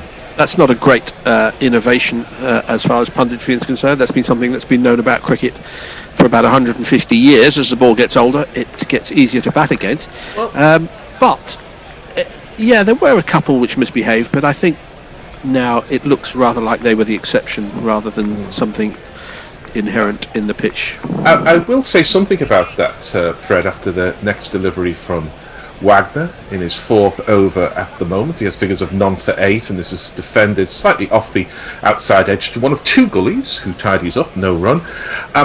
Watching Saqib Mahmood, he looked a real international prospect on the Lancashire feed last week, and one of the reasons he looked a prospect is that he was bowling with a 50 overs old ball, and he was making it go in and out at will at 87, 88 miles an hour. And there's a specific role, I think, in this England team for someone who can bowl with an old ball, especially when Ben Stokes is not. Well, Jofra Archer is very good at bowling with the old ball when he's available. Yeah, when he's available and playing, I agree. But it's a particular skill, as Rory Burns again gets a full ball and again whips it away, this time behind square, where the unmistakable figure of Kyle Jamieson does the fielding, and they're through for a single. Burns now has 36 and have 56 for 2. And I just wonder whether, there's lots of talk about opening bowlers. I think first change or change bowling is just as important an aspect of the game, but one seldom talks of the specialist first change or second change. If Peter Siddle did it for a long time for Australia, he was very good at it. And I think Saqib Mahmood, if he can continue to bowl at the pace he does, with an old ball with such a threat, I think he can sort of elbow his way into the England 11 before the end of the summer, as Joe Root is beaten on the outside edge by Wagner with a ball that held its line outside off stump. It's the end of the over. England are 56 for 2. They trail by 322. And you're tweeting us. Anna Forsyth, our Stephen Finn correspondent, says Stuart Law set a strict under 3 per over rule, which everyone fell foul of. With the amount of times Middlesex got into winning positions this season and then gave it away, an impact bowler like Finn could have helped. I'm not saying every game, but I'm not that blinkered. Actually, the Middlesex bowling attack has been reasonably good all year. Yes, they have had difficulty polishing off the tail a couple of times. It's very much the batting that has let them down. Warren W. Davis 0721 says, I've been Tony Bishop been completely gorillaed. I spent some time looking for the bird cranes behind the Lord's stands instead of the mechanical variety. Neil Franklin says the Huguenot, aka Labuscagni, hey, it's a Huguenot name, is batting at Cardiff. Lancashire got 173, Glamorgan are 60 for 1. Oh, well, some work to do for the only undefeated county in the Championship as Kyle Jamieson's in, and that's the kind of delivery I think will gain benefit for New Zealand. It's slightly full of length, but not completely full of length. It pulled Burns forward and it slightly jarred the splice of the bat. In the end, it's just a dot ball in the scorebook. If you stay there or thereabouts, this pitch will do enough to give you some benefit.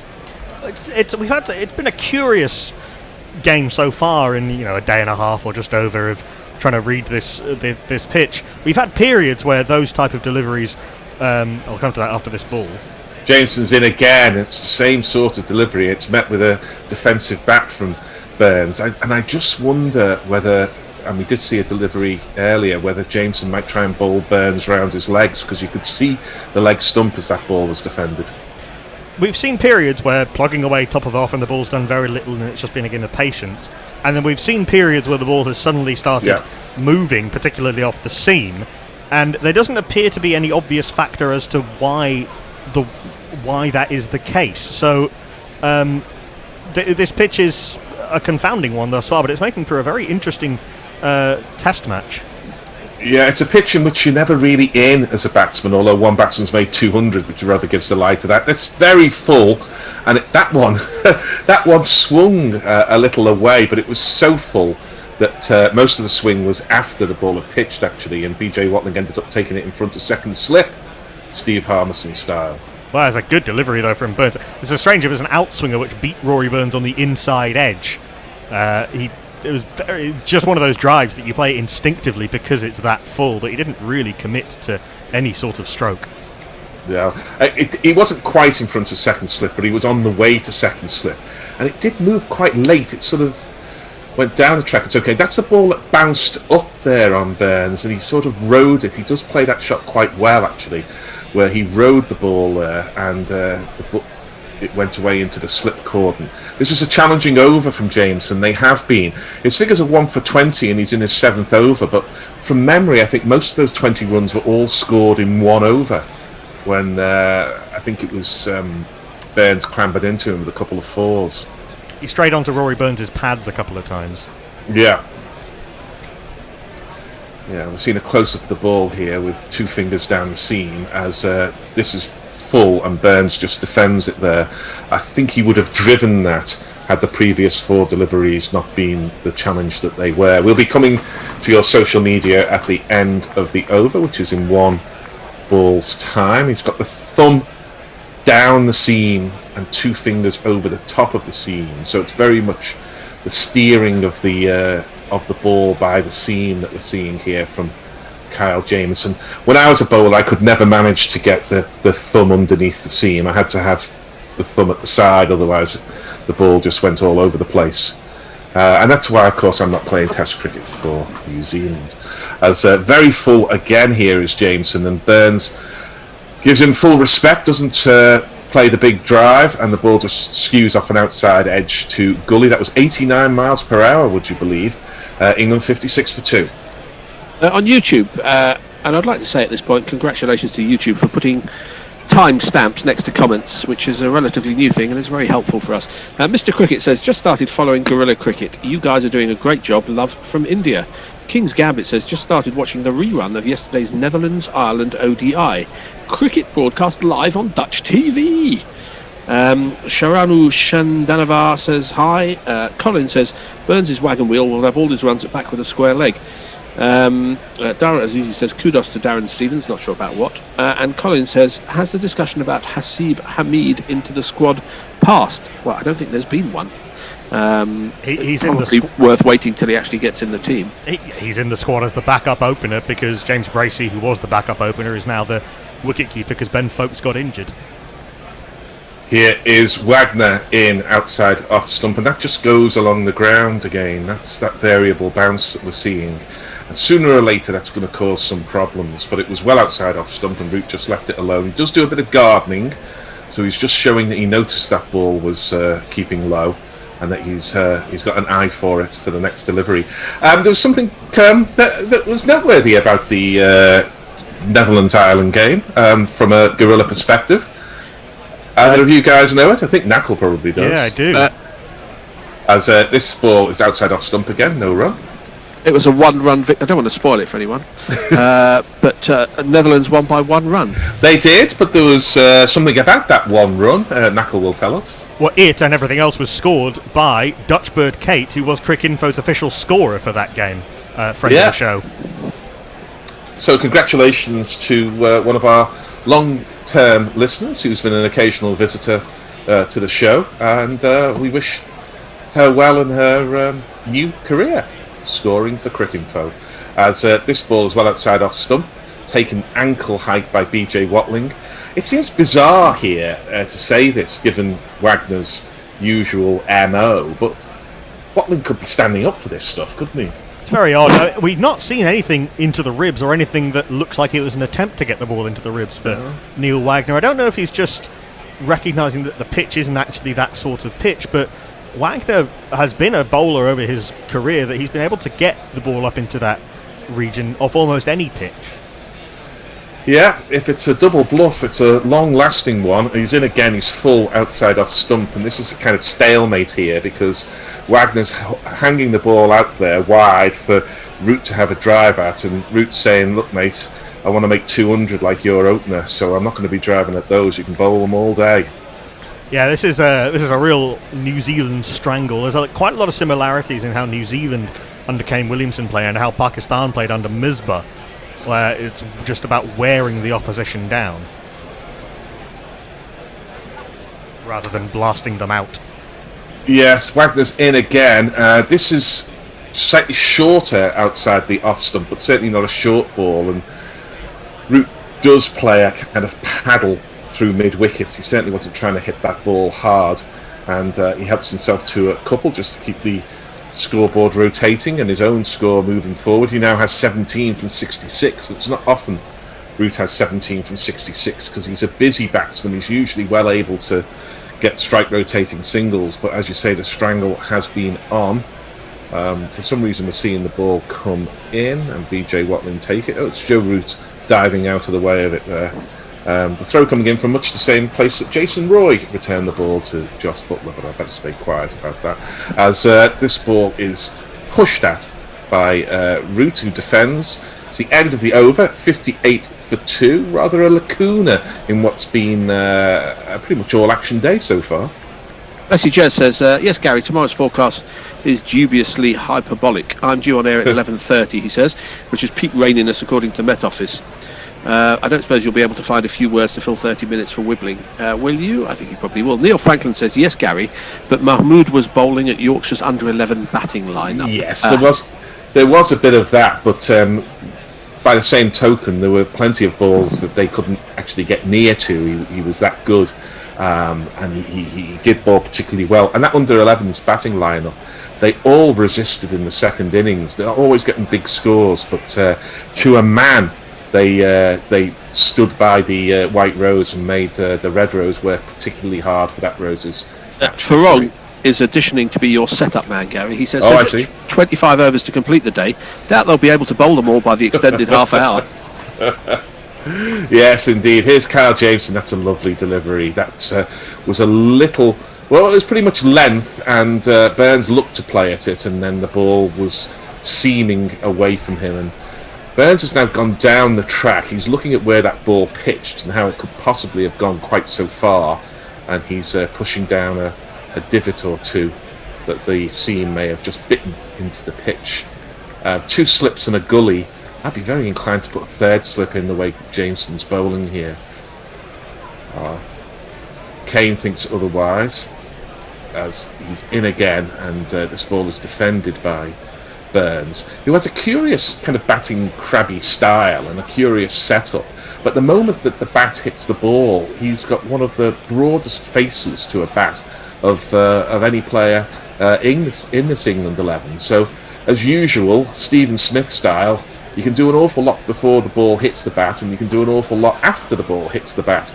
But at the moment of impact, if the bat is straight and the ball is intercepted below the nose, you'll go a long way in this game, my son. As Jameson's in again, this is more leg side, and Burns again, he's wary of Jamieson. He would have been driving that 20 minutes or so ago, but he just pushed it and therefore gets no run to the mulleted the Grandhomme. Well, where the fielders are, you've got the 2 slips, but then you've got the gully, a backward point, and a point quite close together, basically for the ball that Rory Burns square drives, which is a shot he plays well, and the cut he plays well. So the angle of attack is almost for the wider, the thicker edge rather than the thinner edge. Perhaps underline that this is quite a slow pitch. He lets this one go, does Burns. A shot he does play well, and goes through to BJ Watling, and there is no run. Burns has 36 from 78.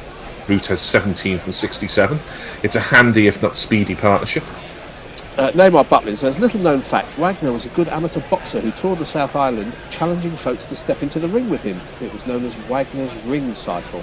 Get me, Kurt. Oh dear, dear, dear. I don't think he picked up much gold with that ruse, I suspect. As Jamieson is in, this is full and outside off stump, and again, that's the kind of ball that a little earlier that Burns was climbing into and clattering through the covers, but he just let that one go. As often when scoring becomes difficult, it's a combination of good bowling, but also a reticence on the part of the batsman to seize the initiative. I mean, I felt that was a bit of a half volley let go outside off stump. Is that unfair? Well, there is an element of leave this one so I can get one to drive 20 overs from now. Yeah, and I think that's a reasonable position with the game situated as it is. Jamieson is in, and Burns does drive at that ball, and one of those men who's at backward point does the job. Well spotted knuckle earlier in the over, turns into a maiden, and this will be drinks for the players and tweets Warren for the says, listeners. I saw Hamid in Aldi's buying a case of soap and a crate of bananas. Watch out, Bracey. I think he means Sibley and or Burns. Jay Glover says, hooray for Dutch Bird Kate, a victory for GC and Yorkshire. The blood of my forefathers forbids me from congratulating the Dutch. Well, what you said about your forefather earlier, I think he would have listened to you much. Dave Wood says, I recall Harmison opening the Ashes with a ball the batsman couldn't get close to. It's not a trait you'd see at test level often. Yeah, it went to second slip, didn't it? Straight to. Andrew Flintoff was laughing about it. Do you want a county roundup? Why not? Yes. Group 1, Worcestershire bowled out for 131 at New Road by Durham, with Matty Potts and Bryden Cast taking 2 wickets apiece. Brett D'Oliveira with 39 not out, and Ed Barnard, the only 4 players passing double figures. And Durham are 76 for 1 in return, the man out. Cameron Bancroft caught by Tom Fell off the bowling of Josh Tongue. Alex Lees is 41 not out. Scott Borthwick, the skipper, is with him. At Chelmsford, Nottinghamshire are 189-5 against the champions Essex. We've had a start for Ben Slater. Lyndon James and Stephen Mullaney both made 50s, but both are out. So Joe Clark and Tom Moores are in. 3 wickets for Peter Siddle, aforementioned, and 2 for the Dutchman Shane Snater. And in the other game in Group 1, Warwickshire are 233 for 6 at Derby against their hosts. Michael Burgess is 62 not out. Sam Hain made 77. Burgess is in with Danny Briggs. 4 wickets in for 32 for Sam Connors for Derbyshire, who I think are propping up that otherwise very close Group 1.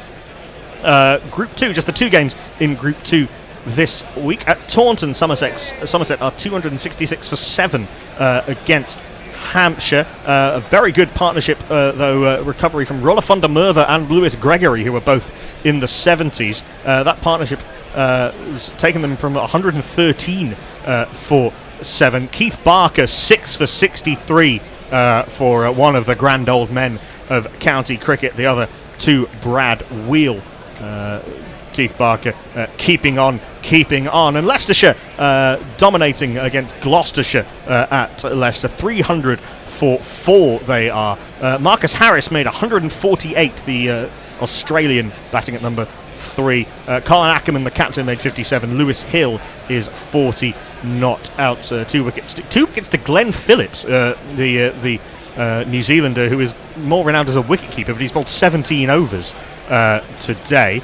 Hard going for Gloucestershire, and into Group 3 as I accidentally closed down the relevant tab.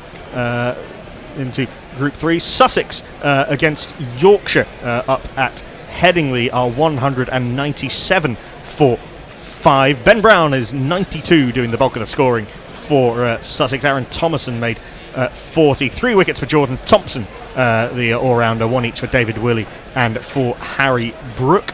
The rest of the games at Group 3, at Canterbury, Northants filling the boots, 314 for 3 against Kent. The man just out, Luke Proctor for 81 LBW to Matt Quinn. 101 for Emilio Gay on first class, his first class 100.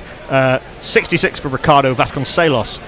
2 wickets for Quinn, 1 for Jack Leaning. And in the other game, we've just been talking about it, Lancashire 173 all out at Cardiff. Glamorgan 74 for 3 for Lancs. Lots of starts, but Tom Bailey top scoring with 31. The wickets shared about Michael Neser with 3, 2 each for Michael Hogan and James Whale and Dan Douthwaite, 1 for David Lloyd, and Marnus Labuschagne is 32 not out. Billy Root has just been dismissed for a golden duck by Tom Bailey. 1 wicket for Saqib Mahmood. Just a couple of reflections on that. Thank you very much, Knuckle. Second big 100 in a row there for Marcus Harris, backing up his 185 in that extraordinary chase last week. Michael Burgess, great to see him in the runs, a man who almost left the game and has come back. And if you want to see a spectacular stumping, then have a look at his stumping off the bowling of Oliver Hannon Dolby a couple of weeks ago, as Wagner is in, and that's crabbed around the corner by Root, and they're through for a single, a welcome single. Root goes to 18, England 59 for 2. And great to see Keith Barker, left arm, a player who sometimes doesn't get picked for his counties, yet whenever he does, he finds a way of doing something with either bat or ball. And my last reflection is it's really a bit unfair on the part of Somerset. They've been playing Lewis Gregory at number 9 in many of the matches this season, which is, I don't think that's fair really, to get 7 men out and see Lewis Gregory walking in. But I suppose he was at 8 this time round because Rollo van der Merwe would have been at number 9, which is almost as unfair. Depth to batting is much valued, certainly by me, if not by Simon Dool, who earlier on Sky was saying just pick your best 5 bowlers. I think Wagner is about to go Wagner line. He's gone round the wicket. There's a short leg in. There's a sort of almost a deep leg gully. There's a couple of men back on the hook. Yes, I think we're going to get the Donner and Blitzen here from Wagner. And just one slip. And yes, it's short, it's into the ribs, and Rory Burns was on the back foot waiting for that. Swivel pulled it to deep square leg, where 2 hats, I think that's the substitute fielder, isn't it? It's the all-rounder knuckle. Daryl Mitchell, not that one. Daryl Mitchell, not that one. Yeah, does the fielding down there. You play for Crystal Palace? Short square leg taking evasive action. Bow your head and just hope it doesn't hit you. Whether Wagner will continue to Joe Root, we'll wait and see. They've obviously had a discussion over drinks. He has a short leg, which suggests that he will continue, but actually bowls outside off stump, and Root happily steers that to the vacant third man boundary for the first for ages of these. 1, 2, 3, 4. long hop outside off stump. Joe Root's one of the best players at the cut shot in the world and was not going to miss out on that. It's the first boundary in less than 6 overs actually. It feels like longer. Is it? Fewer Wow. than 6 overs. And the one before, it does feel like longer. Wagner's in, and this is swivel pull by Root to long leg, and there'll be another single. So a change in line and approach from New Zealand, line from Wagner and length, approach from Kane Williamson in moving his field around has brought a flurry of runs, and England are now 65 for 2. So Drinks often takes a wicket. This time it's brought some runs. Jay Grover tweets peevishly, I have got more than one forefather. They can't all be pricks. We just go through geological time periods before a non-lunatic comes along. And Brian Barish notes that Barker had 4 for 4 early on before Somerset righted the ship. That's reminds me of figures that Sean Pollock had, I think, on his debut. Didn't he have something like 4 for 4? He took 4 wickets in 5 balls when he came to play for, I think, Warwickshire. For Warwickshire, in the yeah. 90s. Replacing Alan Donald, good luck. Yeah. There's now 3 men in a sort of line between... This is... Round the wicket comes Wagner, and to absolutely nobody's surprise, it's short, and one of the 3 men who are absolutely in a straight line from deep square to short square leg does the fielding. Well, in fact, there's ever the seen short... that before? No. There's a short leg, there's a sort of deep leg gully, that was a no ball, by the way, spotted by the third umpire, Richard Illingworth.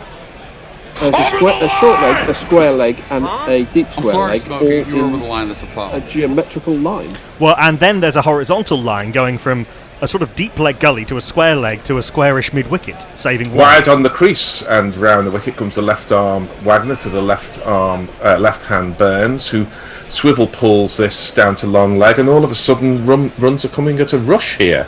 England 67 for 2. And that's another no ball. Dear me, what's happened to New Zealand? What was in the drinks? Were they spiked? Were they spiked? Huh?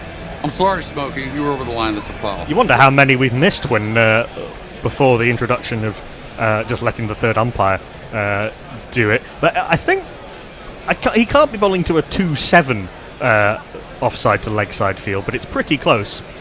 Well, you're not allowed to have any, more than 2 men behind the crease line on the leg side. So he wants people square for where the ball's going to go. So he's got 3 of them in a line just in front of square. It's bizarre. It is bizarre. It's Joe Root who's looked at those 3 men and gets one inevitably short, inevitably leg side, inevitably he swivel pulls, and inevitably it's fielded at long leg. 1 run. Well, I think it's a little bit different to the right-hander, but for Burns, yeah, and Wagner's also going left arm round the wicket from very wide, zeroing in on Rory Burns' front armpit. I think we're due a change at the end of the next over, in fact, when Hendo, Tony and Fred will take you through until overspill, but Neil Wagner is reverting to Neil Wagner. Jake Rover wants to know, Gary, is that a John Martin painting in the background? I don't know. It was bought by my partner. I hate the damn thing. This is short and pulled all the way to the long leg boundary for one of these. 1 2 ka 4 4 2 ka 1. My name is Lakhan. My name is Lakhan. Yeah, 6-3 leg side dominant field. Wagner getting his bouncer wrong on line for the first time in about 2 years, and pulled away very well by Rory Burns. Yeah, very fine. He's pulled it fine because long leg has got a long way to come round. And if he keeps bowling that line, I don't think he'll keep it up very long. I mean, no. I don't know. I mean, Neil Wagner can bowl very, very long spells. Yes, but if he keeps getting hit for at least 1s and often 4s, I'm not sure that he'll want to keep it, or his captain might want to either. Well, that partnership is now 55. It feels like about half of them came in the last over of 131 balls, and Kyle Jamieson's been charged with bringing some kind of control back into proceedings, and he does start with a ball that's just short of a length on off stump, and Joe Root goes up on his toes in order to play this down. He looks Root a little more comfortable, having been hit on the thumb a couple of hours ago, which seemed to certainly bother him for the next 30 minutes or so. But Gary, have you seen a ball misbehave since those two about an hour ago? I've seen the odd one go through low, but not much. You're right. It's a strange kind of pitch in which it has sort of tantrums and then behaves itself. Well, that one kept a little low there, but Root was wise to it, and he's just rehearsing the shot now, getting even lower in playing that defensive push. Jay Grover is furious with you, Gary, for not knowing the provenance of that painting behind you. Well, the provenance, I think, was Wimbledon Market or something. So, yes, I had some kind of Rothko prints and a Picasso or two. Not, I hasten to add, an original, and they swiftly went, I'm afraid. You were having them upside down.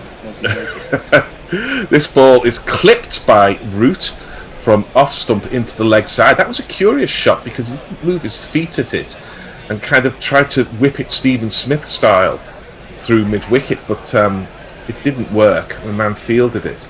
And Root goes for a little walk and perhaps reflects on a slight loss of concentration there as we keep getting these aerial shots of not even half full Lords with a crane, not the bird, the building version in front. I don't think it does Lords any favour, that shot, to be honest. But they've got a blimp up there, so they're damn well going to use it. And Root rocks back and he plays his favourite stroke of the last hour, which is the cut shot, and hands on head from Jamieson because Harvey Nichols was behind point, and it may have been in the air. It certainly sent some pigeons into the air. We're going to see a replay now. It was aerial. Had Harvey Nichols been positioned a yard to his right, he would have caught that, but he couldn't get fingers on it. It was hit hard by Root. He gets the benefit of 4 runs, but yes, just been a little fidgety in this over as Root. Would have been a hell of a grab, even by New Zealand standards. Yeah, a bit of whatever the anti-nominal determinism is from Root, because he's looked anything other than rooted in this over, but he just nudges this into a more conventional sort of gully position rather than backward point along the ground, and there is no run. The deficit for England is now 301, 77 runs on the board. Wagner's standing there in the deep, wondering if he's going to get another over, and wondering if he does get another over, whether he's going to pursue his Wagner-esque line and length, having been taken for a bit of tap in the previous one. As Jamieson well outside off stump, and that ball climbs over the head of BJ Watling, and that shows that this pitch hasn't lost its caprice, although the commentary team are about to lose me. So I'll be handing over to, I think, Hendo, or not Fred, or someone, and I'll be back for some overspill. The thought of overspill with Gary, doesn't that fill you with joy? He's been thinking of beer and the weight of his trousers. And the weight of his trousers. Absolutely. You could say with that shot that Root played that had Henry Nichols. If Harvey Nichols had been out there, he'd have shopped him. But he might have played it differently. He's very much in control of that cut shot. The one that I like to think of as the brush of a man sort of sweeping crumbs off the table. And he plays that sort of like no one else, really. Does Root 77 for 2. New Zealand finished on 378 earlier. If you're just joining us, we should find out a few details about the GPL and who might be in the picture. England trailing at the moment by 301. It's going to be the all-out short ball attack from Wagner. He's got he's taken the short leg out. He's now moved him to short mid-wicket. He's got a shortish square leg and then a man at deep square leg, also a long leg. So it's covering a lot of bases in terms of the way that he pulls. If he pulls up high, he's got two men out there. If he pulls down low, he's got the man in at square leg. Here he is over the wicket, no slips whatsoever down the leg side, and Burns tries to help it on his way by pulling it, but can make no contact on this occasion, and it goes through to BJ Watling. Now, I know this is a particular tactic, but it doesn't make for great viewing, I don't think. I think they've gone to it a bit early, but I mean that's as a result of how these two have played, which is without too much difficulty, and it's one of their plan Bs, and they feel entitled to go to it. He's got a man on the 45 now, hasn't he? And that man doesn't do what he's supposed to do, which is field it as he pulls. So it does dribble away for a single. Who was that? Southey in that position. He's good close to the wicket fielder, is Tim Southey. You can't say that about too many quick bowlers. 78 for 2. Burns moves to 43. Who's on the tweets now? That will be me, I believe. Oh, okay. All right. Well, we'll look forward to getting a few of those in due course. Do we also need to know about the GPL and who is in the picture for that? 12 entries today. I'm hearing worrying things about the weather for tomorrow, which is disappointing me. Well, disappointing England as well, because dodgy weather at Lords can play funny tricks to a batting team. Well, I mean, it depends on the sort of rain and whether it's regular rain or whether it's just the occasional shower, doesn't it? A slip back in and a gully for the right-handed route over the wicket, bowl short, and he controls that nicely as he pulls down to long leg. England move to 79 for 2. Tony. Vinayak Pandey over on Cricket Tracker India is saying Joe Root basically opens for England. I think that's a comment on the quality of England's most recent opening efforts. For a man who doesn't want to open or bat number 3, he pretty much does anyway. He does indeed.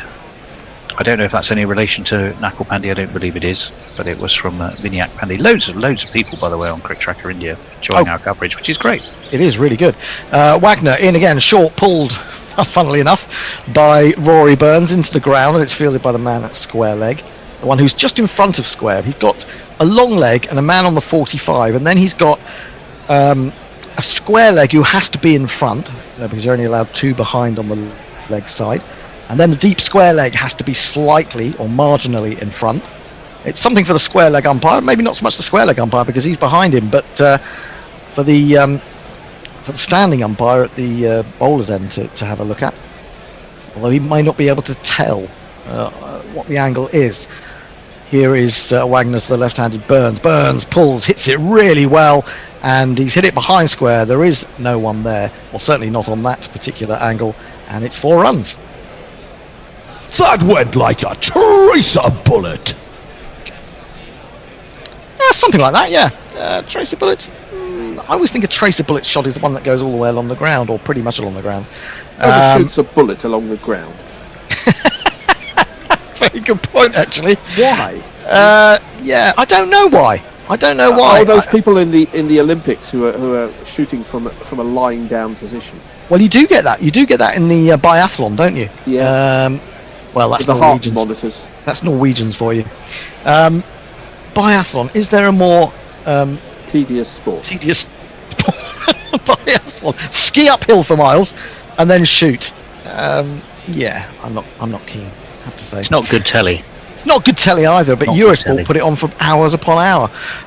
Short and held back a little bit, but he's pulled it nonetheless. Goes past the man at the 45, but there is the long leg all the way back, so it's just a single for Burns, who's moving in sight, dare I say it, of a long-awaited Test 50. I'm just going to try and work out when his last one was. It would have been sometime last summer, wasn't it, against the West Indies, I imagine.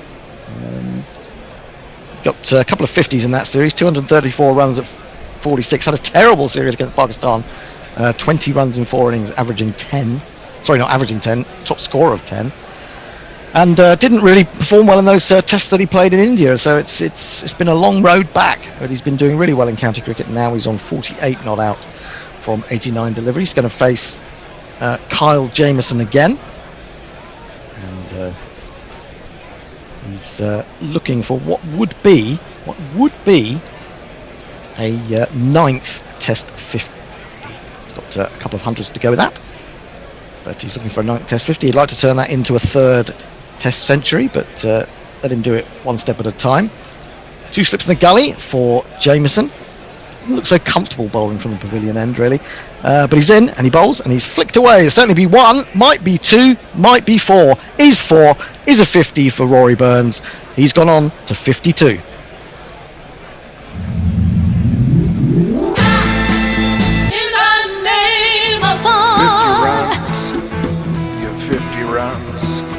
Done, well done, well done, well done. 50 runs, you've 50 runs. The job is only just begun. 8 fours and 90 balls for that half century. Applause from Ollie Pope, his teammate, clubmate at Surrey. This one is angled across him, a little bit of movement away, but judged well. He's judged the ball particularly well. The balls to leave, I think, Rory Burns today. He's judged well, not just the line, but sometimes the length of the ball in regard to leaving it. Ollie Pope was leading the applause out there on the England balcony. Good to see. The Re contingent sticking together. Yeah, the Re haven't got a game this week, have they? By the looks of things. So they're not missing any county action. These two. In comes Jamieson again, bowls. Oh, that keeps a little bit lower, and he works it to mid-wicket, and there is no run. Now, no one has bought any merchandise over the last 2 days, and I'm very cross. Please go and buy a shower curtain, a duvet, a t-shirt, a badge, even a fridge magnet, even a car sticker. Go to the merchandise on our website. It's the only kind of thing that keeps us going, because we are free at the point of use, like the NHS. And although there may be attempts to privatise us, it's not happening at the moment. 88 for 2.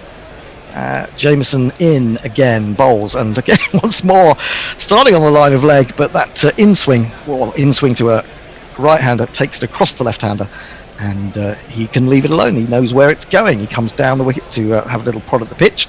Jamieson, as I say, not as effective from this end. I'd like to see him back at the other end, but I also think that now the shine has gone off the ball, the hardness, maybe the real hardness of the ball, it's looking a little bit easier for England. And I think that's the thing. I mean, England struggled in that last session yesterday when the ball was getting a little bit soft, and even first thing this morning they actually they struggled, but they came back particularly well. This is defended a straighter ball from Jamieson, and Jamieson having a long way to stoop to pick that up, just flicks it back for one of his teammates to do the bending. Are any of the New Zealand bowlers renowned for reverse? I think Wagner has been. I think he has mentioned reverse with regards to Wagner. I mean, Wagner, of course, was a swing bowler before he got given this particular role of enforcer, of short ball enforcer. He can swing the ball. He didn't seem to be swinging it very much when he was bowling Fuller at the start of this England innings. Seemed to be swinging. Oh, indeed. Jamieson. Oh, now that comes back. It comes back from him from outside leg stump, if that makes sense. It just the swing takes it closer to Burns when it was pitched well outside leg. He flicks it away to square leg and picks up a single. 89 for 2. He will keep the strike. Leah says, come on, Wags, I want to post I am become Neil the Destroyer of Root, or something similar. That was J. Robert Oppenheimer, wasn't it? Famously. Being appropriated there by Leah. Warren says, Tony's background bird noises are reminiscent of Muttley's laugh. Really? By Jove. Oh, Muttley. I thought you meant Muttley and Muttley, but you're talking about Muttley. I thought I've never heard. I'm just reading the tweets, Hendo. Sausages. Well, does he do bird impressions? It's the Wacky Races Muttley you're talking about. Yes, I believe so. Yes. Or Stop the Pigeon. So I suppose there is a bird link. What else do we have? Pirate Badshah. It is good telly, and I don't diss Eurosport. Best value sports channel out there. I only pay €39.99 for the whole year.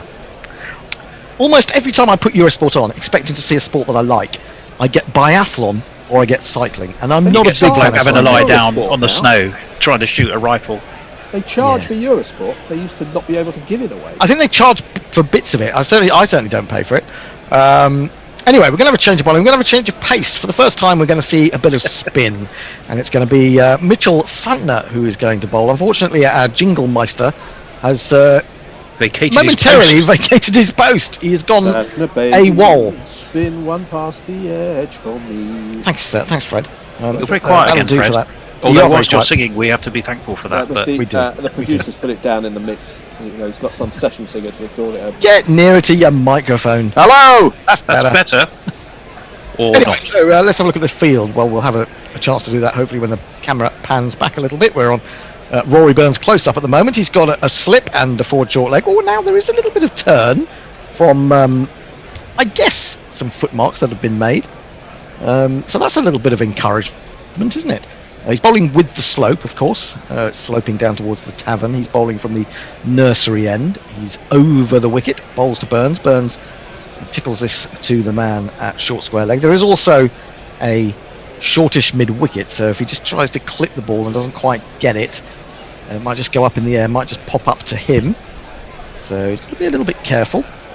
As Rory Burns. Santner in again. Oh, lovely ball that's come back between bat and pad, out of those footmarks. The drive was aimed by Burns. He was tempted by that one, but it went through everything. Keeper as well, and it is a bye. I thought I saw something odd about the fingers there. Yeah, he threw it up off the. He spun that off the thumb. Wow. Well, that was a hell of a delivery, and that could be slightly worrying for England or any left-handers. What other left-handers have we got in the team? Any? Stuart Broad, obviously. Jimmy Anderson, obviously. But any other batsmen? Or, you know... Lawrence is not left-handed, is he? Bracey isn't. No, I No, think Bracey is. Bracey is. Bracey is. There we go. Yeah, We so got Bracey yes. might have to watch out there. Right, so now a slip and a forward short leg and a short extra for the right-handed route. He's round the wicket for him, and he's in, and probably won't get as much spin there. Defended to Colin de Grandhomme's the man at short extra cover. I hope they show us a super slow-mo of that delivery which bounced and turned. Well, so we can see what There he's was doing with his thumb. something odd about it. Okay, well, it would be interesting to look out for that if they do show us a super slow. Thrown up, root drives, but not with any real conviction. Up towards mid-off, and there is no run. 90 for 2 England. Earlier in the day, New Zealand made 378. They were going along really well. They lost 6 wickets for 50 before they had a fantastic last wicket stand between Neil Wagner and Devon Conway, who finished up on 200. He was the last man out, run out. This is played square by Root towards backward point, and there is no run. End of the over, Tony. Yes, indeed. Let me see. Jay Graver says, I've said this before, but a tracer bullet is slower than a regular bullet. Heaven's sake, blimey, that were a sneaky 50. 2 separate thoughts there. Dave Wood says, you can't call it the biathlon anymore. It's the ski shoot forest race. Bloody cancel culture. What? Oh, okay. What did he call it? The ski... I quite like it. Ski shoot forest race. Oh, okay. I think it was possibly linked to the word bi, maybe. Yeah, I think so. Backpackers Kerala says, thank you for the English commentary. Well, we're delighted. Well, glad Good you're with English. us. Colin says, is Simon Dool Captain Haddock? He's You got should- that kind of look, hasn't he? Thanks for the English commentary. You should hear us in Russian. Well, Anyway. he couldn't have said that when Gary was on. No. Now, Santner apparently cut his spinning finger in the intra-squad game, I'm told. So maybe he's actually trying to protect that in some way. It would seem an odd decision to include him when they've got another left-arm spinner in the squad, haven't they? Is it... I'm trying to think. Patel? Ajaz Patel? Anyway, jingle for Colin de Grandhomme. I turned to look, but I was gone. I cannot see my own reflection now. My body's gone, my face is gone. I have become Colin de Grandhomme. And despite the fact that he's got the slope away to Rory Burns offside, he swings that down the leg side further away from the batsman. He was an away swinger to a right-hander. Would have been a useful in-swinger had he got the line right initially, but he didn't. I can't get over Colin's hair. In he comes again, full, once more swinging into Burns. So quite a packed leg side field there, but he's got it through. He's going to get a couple of runs. And England move on to 92 for 2. We did have someone getting in touch with us. I think it was Amy getting in touch with us on Gmail about Colin de Grandhomme's mullet. So thank you for getting in touch. If you can't get in touch via Twitter, if you're I not think given on his name, Twitter- we should refer to it as a Malay. a Malay. Oh yeah. Better ball outside the line of off stump. Forward comes Burns in defence. Into the covers it goes, and there is no. Le Malay de Condom. That sounded very much like condom. Colin de Condom, which I don't think he'd like to be called that. Probably Tony, not. I was in a restaurant last week and I asked for a sac de chien, and they looked at me like mad. A doggy bag. Doggy bag. They probably thought you wanted something, yappy. What kind of restaurant was it? Outside the off stump, dies a little bit. The swing started, but then really didn't do any more, and it goes through to BJ Watling low down. It was a restaurant where they didn't speak French, obviously. Was it supposed to be a French restaurant? Well, yes. I think I caught them out there. It was very nice. I lived in France for a while, and I never ever heard it referred to as a sac de chien. Well, no, I just made that up. Although I understand But what it means. nonetheless, they could have worked it out, sure. Just the one slip, quite wide, pushed across Rory Burns, too wide, and left alone. Yeah, I think it's unlikely that he would have played if that spitting finger was really giving him any jip. I mean, he might have a lot of work to get through in this particular Test match. I guess he is the senior spinner. He's not a man that's run through any teams. I think his best is a 3-for in Test cricket. I don't think he's got anything better than that. De Grandhomme in again, a little bit of movement away down the slope perhaps, and forward comes Burns, defends, and there is no run. De Grandhomme or Santner there, Hendo? Santner, sorry. Oh, Santner. Oh, I've just got the wrong notes out there. Yeah. I'm pretty sure he's only ever got a 3-for, and I think it was against England in New Zealand at the end of 2019. Best bowling 3 for 60, and it was against India in Kolkata 2016. Yes, you were pretty right. You got Sharma, Ashwin, and Jadeja on that occasion, but India still won by 178 runs. He did get. I thought he got a 3-for against England, but maybe I. His best bowling against England. Let me see. Yeah, 3 for 53. So that's better than 3 for 60, isn't it? Yeah, he got Sibley, Burns, and Leach on that occasion. Leach, well, top 3. Yeah, absolutely. Leach, of course, is a man who's scored 92 for England on this particular ground, but he's not in the team, unfortunately. Yeah, that was a great day. It was so hot. It really was. And then Grubby and me ended up in an Irish bar playing the jukebox. It was great fun. In comes Santner around the wicket to Root. Root presses forward and defends square on the offside. Now this must seem quite gentle in comparison to what they were facing in the winter, although that one did leap out, of course, of the footholes such as they are against the left-hander, but certainly I don't think there's so much to be worried about for Root outside his off stump. In he comes again, a smidgen of straightening perhaps, leaves it alone. Watling standing up, of course, takes the ball. A smidgen of straightening. A smidgen of straightening. Sounds like an Anthony Trollope novel. Yeah, the one he wished he'd wrote. Burns has 55, Root 29, 92 for 2. Santner in again. He goes for the sweep. Oh, remember the Root sweep in the winter? How excited we got about that. He's going to turn and come back for the second. Gets there comfortably enough. And he moves into the 30s. England 94 for 2. Remember those heady days of Sri Lanka when he scored the first double hundred, and there was so much talk about the Root sweep. And then of course he went and got a double hundred against India, and there was even more talk about the Root sweep, and then he got nothing after that really, and so we stopped talking about the Root sweep. Santner in. Oh my goodness me, what an extraordinary ball. It's a no ball because it's a beamer, but how well has Root played that? He's opened the face and guided it down to third man for a couple, and I guess that BJ Watling would have been in a bit of peril there as well. It's been given as a no ball, and it's brought a couple of runs to Root as well. That one just slipped. I'm sorry, Smokey. You were over the line. That's a foul. I could have. Well, if he had got a wicket with it, it wouldn't have counted. He's in again. That's better. Root rocks back, flicks through square leg, and he'll take a single. So 5 runs off the over so far. We're going to look at that again from a rather unusual angle. It's bizarre. I mean, Bess went through a period of bowling loopy full court. Mowing's done it as well. What's going on with off spinners? Yeah, that's a good point, isn't it? Well, he's still got a couple of balls in this over to go. And Rory Burns comes back down to face. Now, what's he doing? He's changing his guard, or he's certainly just checking his guard. Is he going to move slightly further across his stumps to try and negate anything out of those footmarks? Santner is in. He's down the wicket, in fact, and plays it well. Steers it to mid-wicket, who has to move a little bit to his left, then rolls and fields, and they have time to come through for one. England now just one short of three figures, 99 for two, trailing by 279. Root has 34.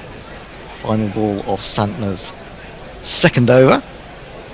Left arm round the wicket from the nursery end. Two close fielders. Root goes back, too short. Cut. Diving figure at backward point. Can't get it. And it runs down the slope for 4 more runs.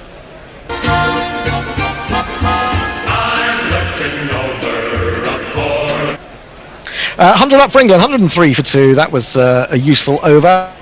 Got England moving, and Root has moved to 38. Tony. Yes, indeed. Messi Jez is the prophet of meteorological gloom. Bloody hell, he says the forecast for tomorrow seems to get worse every time I update it. I blame you. I blame you, Messi. I guess it could change back quickly, but at this stage, play before lunch is looking very doubtful. Well, can someone ring me about 10? Yes. And if it is looking unlikely, can you ring me about 10 and tell me, and I can go back to sleep for a couple of hours, because I've had to get up really early the last couple of days. We'll get you on as Wibbler in Chief. Oh yes, wibbling. I remember that. 103 for 2. Colin de Grandhomme, not Colin de Condom, but Colin de Grandhomme is going to bowl. 7 overs he's bowled, none for 12. He's got a slip and 2 gullies. Extraordinary. And the left-handed Burns is forward, defending it square to one of those gullies, the square of the 2 gullies. And there is no run. Now, talking about Colin de Grandhomme, I mean, he performed really well, didn't he, in the World Cup final? And was it him who was kind of responsible for rendering Root rather shotless? Because I think he bowled 10 overs for 25, and Root ended up getting 7 off 29 balls. It was really painful. Put a lot of pressure on the England batsman to come. But I think he bowled really well in that particular match. This is outside the off stump, left alone by Burns through to the keeper. He's very economical again today, going at not even 2 and over at the moment. Clock is just rolling round to the top of the hour. We'll have a little bit of overspill. Anyone, any idea how many overs of overspill we're like? Well, 17 overs left. We might get overspill on the top of the overspill, Hendo. Yeah, we might have overspill on overspill. It's like super overs on top of super overs. Left alone by Burns outside the off stump. We'll get overspill to the overspill. No, we can't, unfortunately. But what will we get of those 17 overs? I think we'll get about 20 minutes of Gary talking about the over. Oh, we will get that. That's very true. But we will probably only get another. Good. I look forward to that. 8 overs perhaps today. De Grandhomme in again. Bowls to Burns. Burns wants nothing to do with it. He says you can stick your 2 gullies. If you think I'm going to play at that, you are mistaken. And indeed, he's as good as his word.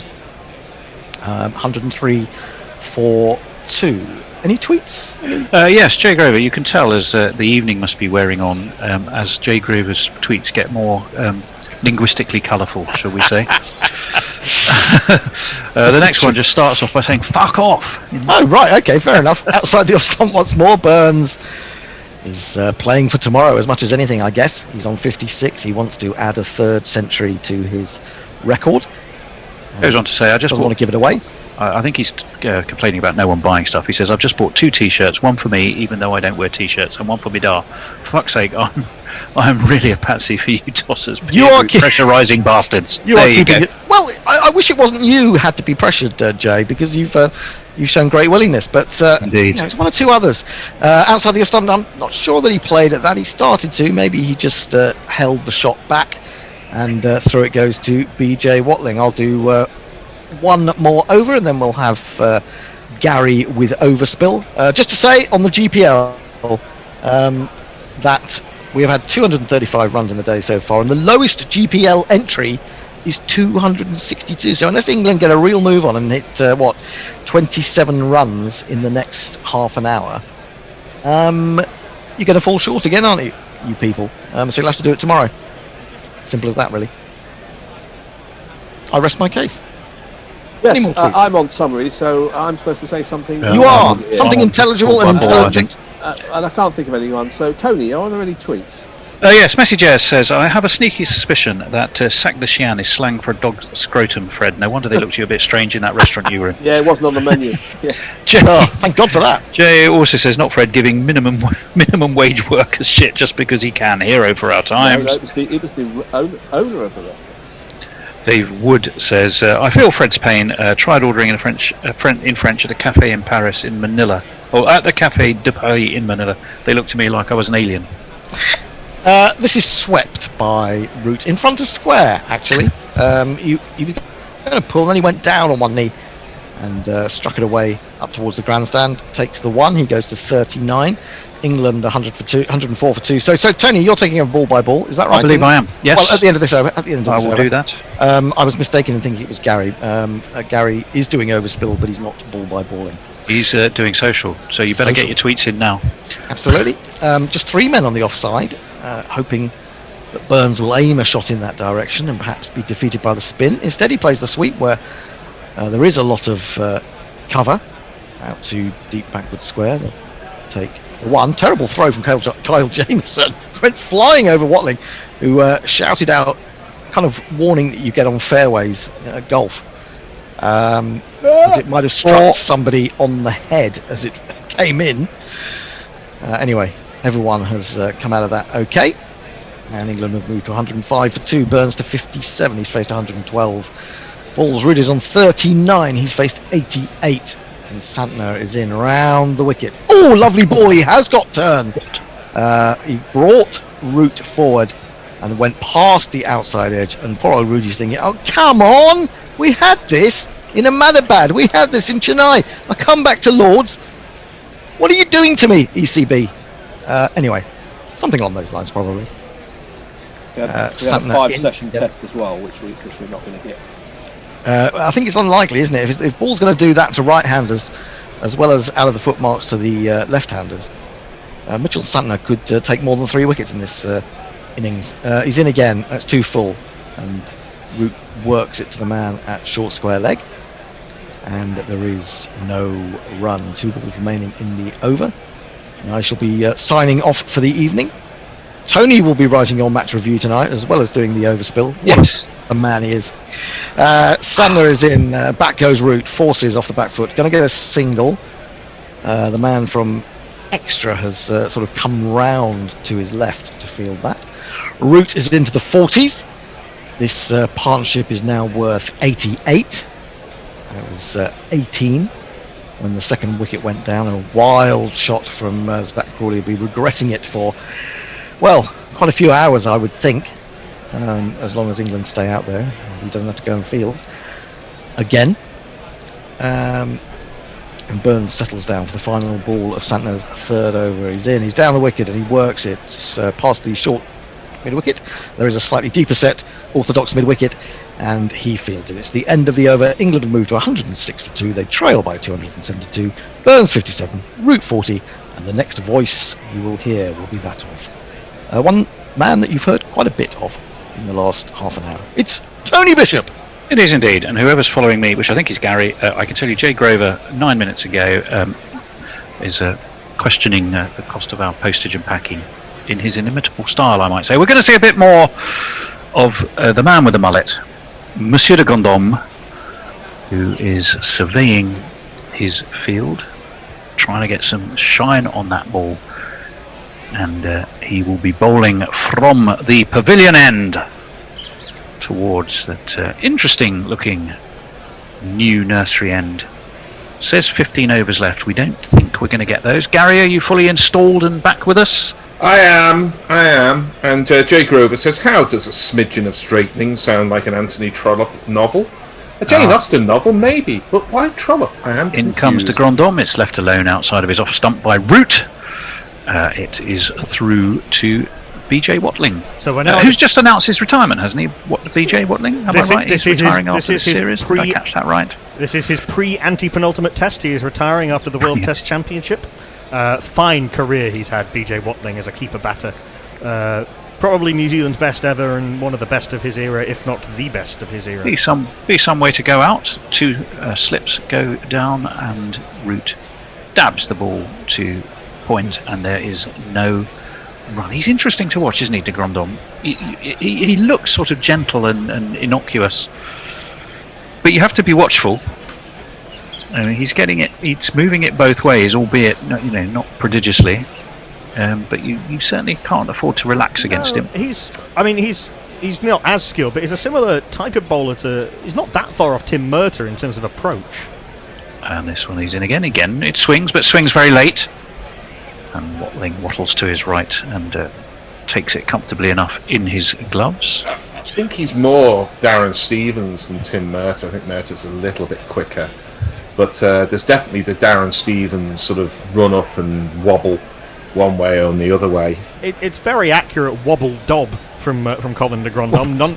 None for 12 off 8.3 over. Well, in he comes. What is he going to do? Is he going to wobble or dob? And he gets that one to lift a little bit. And Root was surprised by that and played it in one hand. And looks back at de Grandhomme as to basically, where on earth did that come from, Monsieur de Grandhomme? It was a bit of a surprise. 106 for 2. We'll have another look at that actually, because it's a cutter really. But it lifts off the surface and came through quite quickly, and Root drew one hand away from the bat. Of course, he did get smacked on the fingers earlier on, didn't he? And maybe, I suspect, it was the same slightly sore fingers that wore that one. This one he's solidly high-elbowed, tucked in behind in the grand manner to de Grandhomme, and there is no run. 106 for 2, 272 the deficit. Rory Burns on 57, he's got to his 50. Root, as ever, has almost surreptitiously worked his way to 40, but he's faced 96 balls, and he's had to come in and do a bit of rescue work for England after the 2 openers went cheaply. Sorry, not the 2 openers, over as Crawley went cheaply, as did Sibley, and forward again comes Burns this time. Root this time, sorry. It's the end of the over. And we will catch up on your messages. Yes, Jay Grover says, there is a certain point in the day when I slip over into alcoholic rage. True.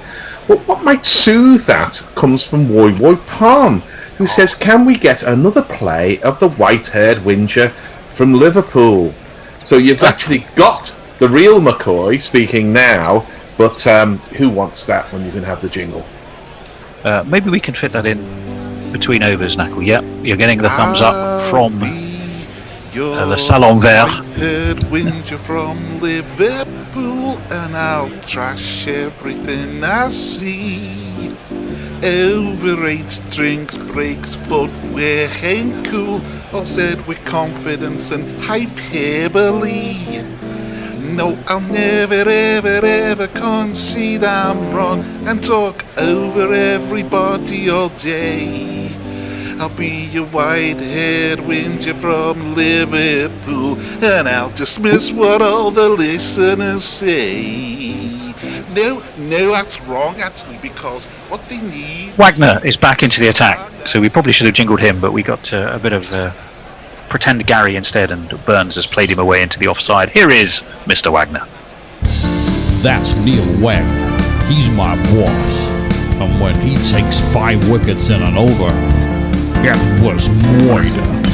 Back at the nursery end, I think he was bowling better from the pavilion end, to be honest, where he was getting a little bit more lift, was Neil Wagner. This is second spell. When he went full short and Wagner line, it didn't really work, so he's gone back to bowling like a normal bowler, as it were. Left arm over to the left-handed Burns, who happy to leave it, led it through to Watling, and Wagner turns on his mark and marches with some intent back to him.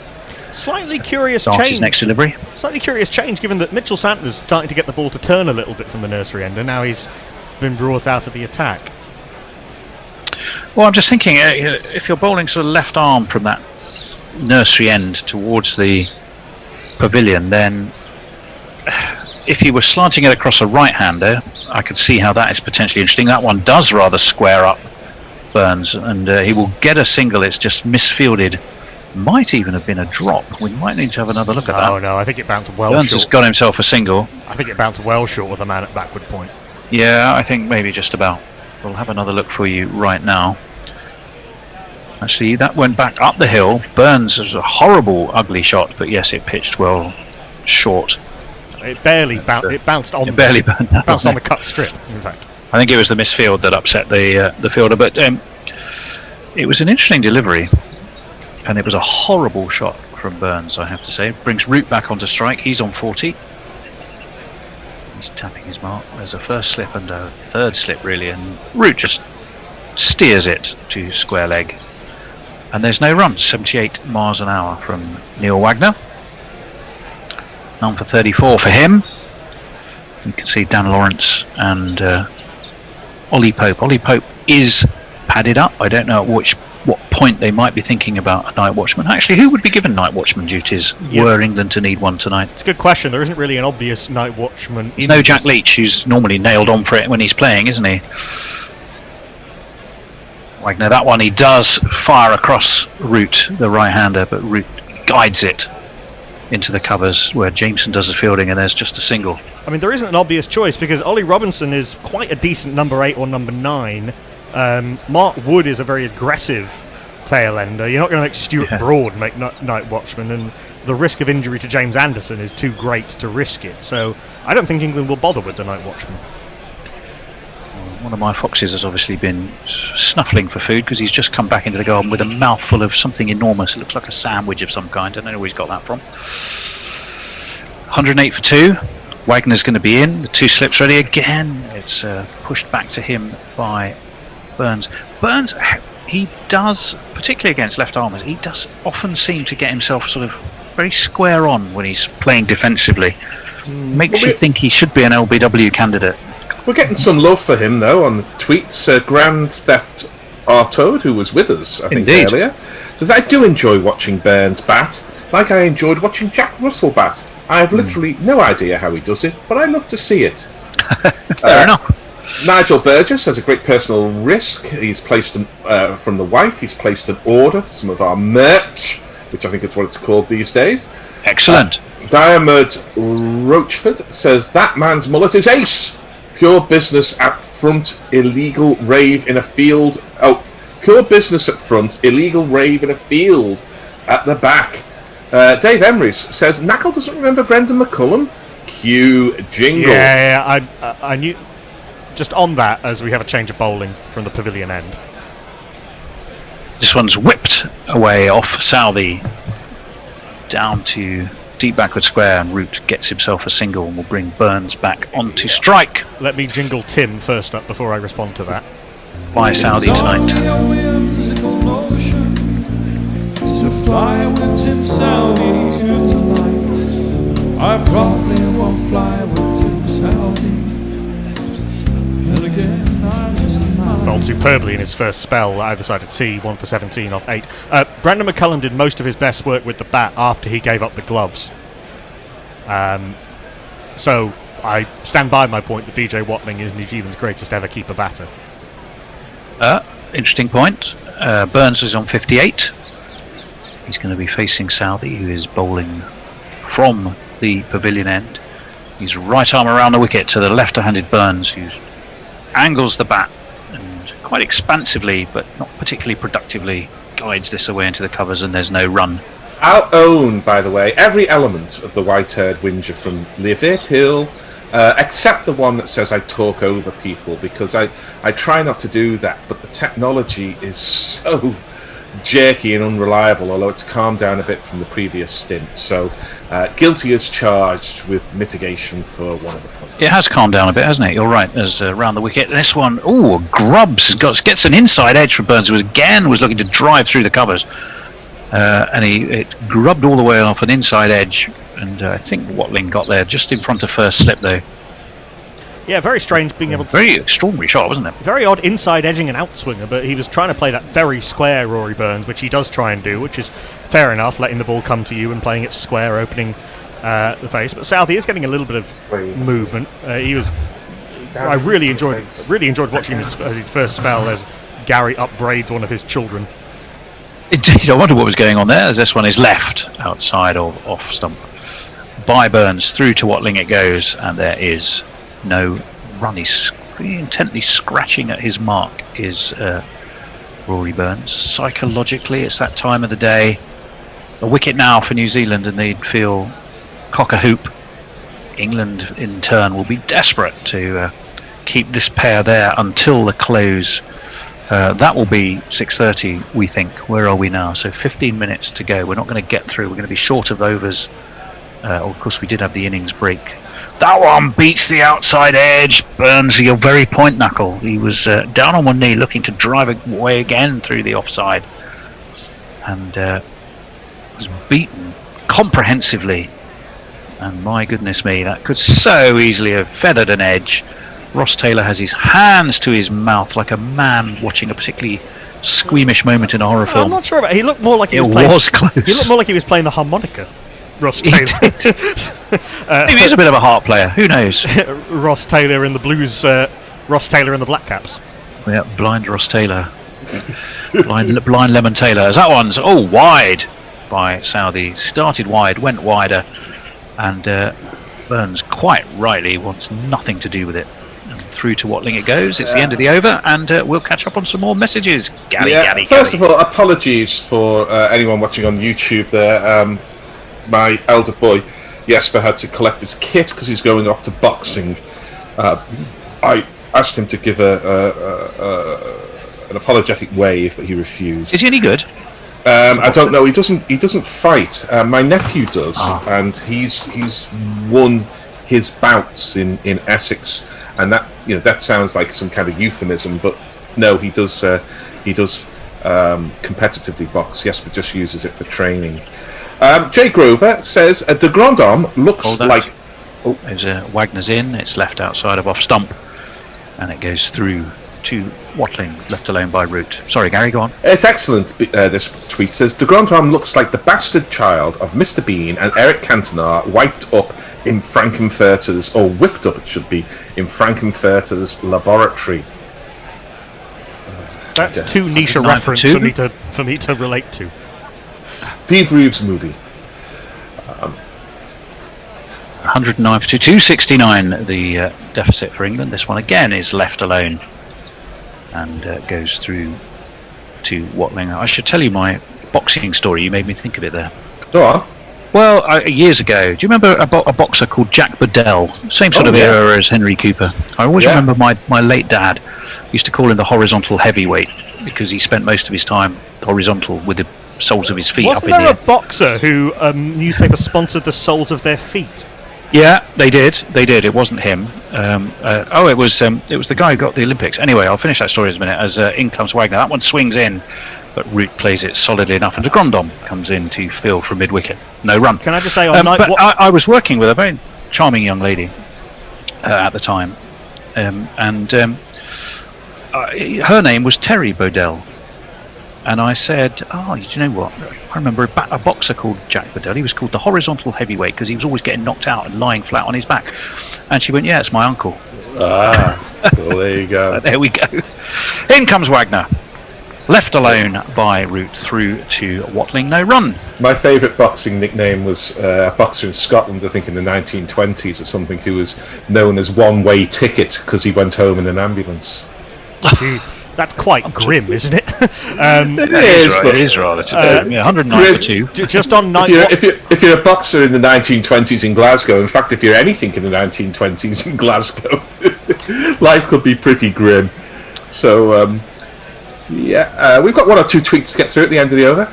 Wagner in, left alone again by Root, who seems now to be of a mind to go nowhere near a ball that he doesn't need to play, perhaps with one eye very much on Father Time at Lord's as it ticks its way towards 6:30, and conscious that he really wants to be walking out of that pavilion tomorrow morning alongside Rory Burns. Can just say, on Night Watchman watch, Mark Wood is padded up. I just saw him with his arm guard on.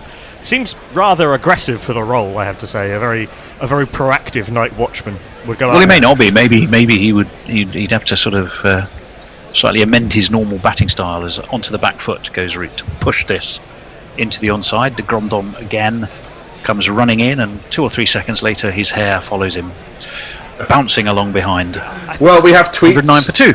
Jay Grover says, I reckon Tony is a druid on the sly. What? Leah says, "Is the fox laughing?" Well, he wouldn't. He'd struggled to laugh because he had a mouthful of sandwich. Indeed, which he wasn't going to drop. Anna Forsyth, perhaps drumming up some druidic spells, reckons that Ollie Pope is aging in reverse. He's looking more like the Mad Magazine kid every day, who was, I think, Arthur E. Neumann, wasn't he? Who was the Oscar Wilde character in the loft? Dorian Gray. Dorian Gray, aging in reverse. Yeah. Farong says, "At Benjamin least Button. this art form is kept alive on GC, and so it should. Sarcasm is defined as a way of using words that are the opposite of what you mean in order to be unpleasant to someone or to make fun of them. Brackets, note I didn't use an exclamation mark. We're going to see Tim Southey again. Brackets. Yeah. Just by the way, it was Benjamin Button who aged in reverse. Dorian Gray didn't age and kept a portrait of his in his attic, but which did age. That's right. Southey round the wicket and left by Burns. Watling takes it calmly and confidently, and there's no run. Root is in a little bit of pain because he defended that last ball from Wagner straight into his toe, and it was hopping around in sort of comedy style a little bit, which will have hurt him a little bit. So, 109 for 2. Messages says, "Can you upgrade your children? Who knew?" And Jay Grover ought to read this out, which I'll do after this ball. Southey around the wicket. Oh, and that's horrible. And it sort of dies on poor old BJ Watling, and it bounces off his ankle. And Ross Taylor has to turn and give chase from slip, and it will be byes. Never a good thing for a wicketkeeper. Will always anger them. So a bit of a cutter from Southey, and it died. Oh yeah, and he got it sort of second bounce, did Watling, and he never really got in line. So this is popped up over his shoulder. This is BJ Watling's third test at Lords, but I was listening to him interviewed in the week. He's never actually kept for a full game at Lords because one, he played as a specialist batter, and one, he got injured partway through the game and had to give up the gloves. It's not an easy place to keep wicket. No, indeed, it's not. And forward comes Root, solid as you like. They shall not pass. And it's away into the offside, where a gaggle of 4 or 5 pigeons are pecking away at one of the unused wickets there. Father Time has ticked around to 22 minutes past 6. And as we said, I'm fairly sure both Rory Burns and Joe Root now will be willing that second hand to tick that extra 8 minutes and get them to 6:30. This one again is low and slow from Southey, and Watling, who's being tested not by pace and bounce but by the ones that sort of drop and die and bumble, and he ends up lying on his back as he had to sort of throw himself behind that, but he got away with it, did it successfully enough. Wonder if that keeps happening, if Watling will come up to the stumps, but then I was surprised that he didn't come up to the stumps and hasn't yet for de Grandhomme, particularly with Root batting at least a foot outside of his crease. Oh, he is, and he's tapping his mark now. Henry Nicholls is there at second slip. This one is whipped into the to mid-wicket. There is no run. 110 for 2, England, 268 behind. 2 down for 110, I think England would take that. Lords will often offer up early wickets, first or second innings, and with a bit of cloud cover, I think New Zealand will be happy enough knowing that the only thing they may be less than happy about is it won't be a particularly new ball they'll be dealing with. How many overs do we have on this ball, Knuckle? This is the 41st over, so yeah, halfway through. Forward comes Root. That's away to the offside. There's no run. Yeah, they'll be looking for early wickets, particularly if there's some cloud cover tomorrow morning.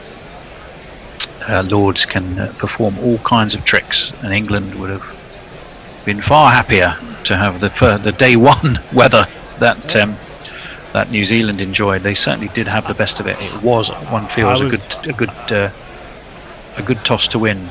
I was there in 2018 when Chris Wokes in particular was magnificent against India, and it was slate grey skies and the ball was hooping round corners. I've been there a couple of times. I remember it was the day after James Harris took that 9 for Chris Rushworth. Was absolutely unplayable for Durham. What an extraordinary game that was. I think Rushworth got his first, and then we thought Middlesex in classical style had all fallen over for next to nothing, and then James Harris went and sort of topped him in the Durham innings. It was a crazy game. Wagner's in, little bit of swing, Burns solidly behind it, pushes to mid-off, and there's no run. 110 for 2. England, it seems, not really have any attacking mind right now. It's all about ticking that clock down and having 8 wickets in hand come the close. Neil Wagner, none for 35 for him. Comes barrelling in, full of intent, swings that in a little bit, but solidly met again by Burns, and again there's no run. Solid edge inside 2 miles an hour. Solid edge, inside edge onto pad, but bat and pad were close enough together. Wickets falling at Cardiff. Glamorgan are 119 for 6 in response to Lancashire's 173. Marnus Labuschagne top scoring with 44, but wickets for Bailey and Danny Lamb. Just a loose bus change. Who enjoys playing at Glamorgan, doesn't he? Always had a good time there, and that one is left alone by Burns. But it did jack back at him a little bit from Wagner, who stops and gives him a little bit of an old-fashioned stare. Labuschagne was magnificent for Glamorgan in 2019, which basically got him back into the Australian team. He's not had a great year this year in the county championship. No, he's not yet found his mojo. 268 the deficit, 58 for Burns. In comes Wagner. Burns does guide this to point, takes a single.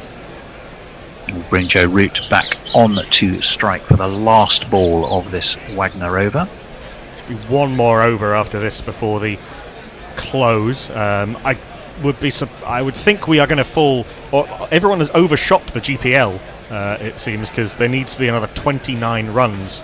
Another 19 runs for the lowest entry. I think a lot of people were probably starting to think, New Zealand would bat on and then they would accelerate. And in fact, kind of the opposite happened until right at the end of their innings, didn't it? As that one slants across route by Wagner, and there's another old-fashioned look. He is the village green blacksmith bowling, isn't he, Wagner? He's just got that bristling aggression about him. It's good to see. He's completely different off the. He says, I've heard him say he watches wickets of him, videos of himself celebrating when he takes wickets and there's veins bulging, and he looks back and thinks, "What are you doing?" He doesn't like it. Remember Andre Nell? Who was his Gunter alter ego? Gunter. Yes. That one has Roots rocking back and pulling the bat out of the way. Root, as ever, his response to any kind of short pitch aggressive bowling is just to grin back. And you're right, Knuckle, there's only a couple of minutes left on the clock beneath Father Time, and I'm sure New Zealand will be very keen to it's going to be Southey? Yes, it is. Get him to bowl the last over. It says 9 overs left. We are absolutely not going to get 9 overs. We suspect this will be the last over of the day. England on Nelson's, 111 for 2. Somewhere in the great umpiring firmament of the sky, David Shepherd is hopping on one leg. 111 for 2, England. 59 for Burns, 42 for Root. They have so far steadied that rather listing England ship. This one's full and ducks into Burns. There is no run. Southey has his hands on his head. It's an excellent delivery. Bit of movement in the air. Just got the bat down in time. Swing it in, didn't he? Got the bat on it, but he was again very squared up. Yeah, again that leading edge with Burns' slightly closed off stance that he adopts to try and get his better eye, the right eye, in line with the ball. He does that little head adjustment as well, doesn't he? Head and shoulders adjustment. Forward comes Burns again into the offside. When I say head and shoulders, Knuckle, that's not another invitation for you to do more shampoo advertising, as you were earlier, as I recall. 59 with 59 for Burns rather. 111 for 2 for England. Grandhomme seems to be enjoying life down on the boundary rope. Big smile on his face. 4 balls left from Southey, who's probing and testing Rory Burns to the extreme of his ability. Left, though, and again, that died again. Just sort of dropped down to the ankles of BJ Watling, and there's again no run. Pensive looking Kane Williamson has his arms folded, sunglasses on his head. Background, a gentleman with his egg and bacon tie takes off his Panama hat, gives his rather straggly hair a bit of a scratch. 111 for 2, so be 3 balls left. In comes Southey, left by Burns. Watling takes comfortably and then does a little bit of juggling, but really for his own amusement and entertainment rather than any difficulty he had in dealing with the delivery. The last 2 have been exactly what you want as a batter facing the last one over. You don't have to hit. Yes, quite right. Do absolutely nothing at all. So aim at the stumps. This is the time to aim at the stumps. Far be it from me to tell a bowler of the calibre of Tim Southey what to do, but bowl at the stumps, Timbo. 2 left for the day, we think. Let's see what Southey can deliver for those. That one he does angle in, and Burns periscopes and watches the ball underneath the periscope. The hands are on heads. It was a good delivery, but I don't think it troubled Burns. No, and I think a little bit of theatre in some of the oohs and ahs from the New Zealand team, conscious that they just want to try and unsettle Burns with that last delivery of the day coming up. Well, he did puff out his cheeks. It did come into him. It did come into him. I think he judged it pretty well, though. He judged his leaves well all day. I did call one of his leaves a horrible leave, the one that the close-ish LBW appeal, but it was going over the stumps by a reasonable amount. Burns taps his mark, stands ready. The 2 slips go down, and that is very much the ball he would have wanted because it's wide of off stump. It grubs its way to BJ Watling. And we think that is indeed the end of the day. A lovely little touch as Joe Root shakes the hand of Devon Conway, who really has been the star performer with the bat for New Zealand. 200, remember, early in the day for him. Ultimately run out, didn't carry his bat, how we were hoping that he probably would. Still became the 2nd highest scorer as a debutant for New Zealand. And so that was a magnificent effort. But at the close of play, England are 111 for 2. Root and Burns walk off side by side, simultaneously tucking bats under arms. And I think they will feel they've done a very good job. New Zealand will feel very much in the game. Perhaps disappointed they didn't get the 3rd wicket when they were very much on top. But you can say that was a fine effort by Burns and Root to ensure that they didn't. I am fairly sure the New Zealanders, as they troop off, will stand aside and let Devon Conway lead them into that famous old pavilion. And indeed they do. So we will very, very quickly catch you up on final messages, and then we'll just deliver the scorecard. And we will leave you to your evenings, mornings, or wherever you are in your days. What have we got? Jay Grover says, not worth out, but I agree with Knackle, New Zealand wicketkeeper batsman. Then says, Gary, there were times pre-Zoom. You talking over people is recorded. Your solipsism does not change the actuality. Dave Wood says, that was Julius Francis for his fight against Tyson. That's the sponsored boots. Hombre Nuevo says, is it wrong that I'm discreetly listening to you guys in Kingston Triage Maternity Ward, or is it worse that Mrs. Hombre Nuevo is annoyed that she can't listen? Leah? It sounds like you're hopefully expecting a very exciting event. So, above all, congratulations. Good luck. Can we open a book on the exact time of delivery? I was going to say, I think as we get closer to the crucial moments, I think you'll be forgiven if you stop listening to us. Yeah. Leah says, on the topic of soles, I have toyed with the idea of getting a tyre profile on the soles of my feet. No real reason, I just find it funny. Jay is back in again, who says, I once got punched out through my guard whilst no-weight boxing. The career never took off. I have since been committed to damaging my brain in other ways. Ryan Barish says the Mad magazine guy is Alfred E. Neumann.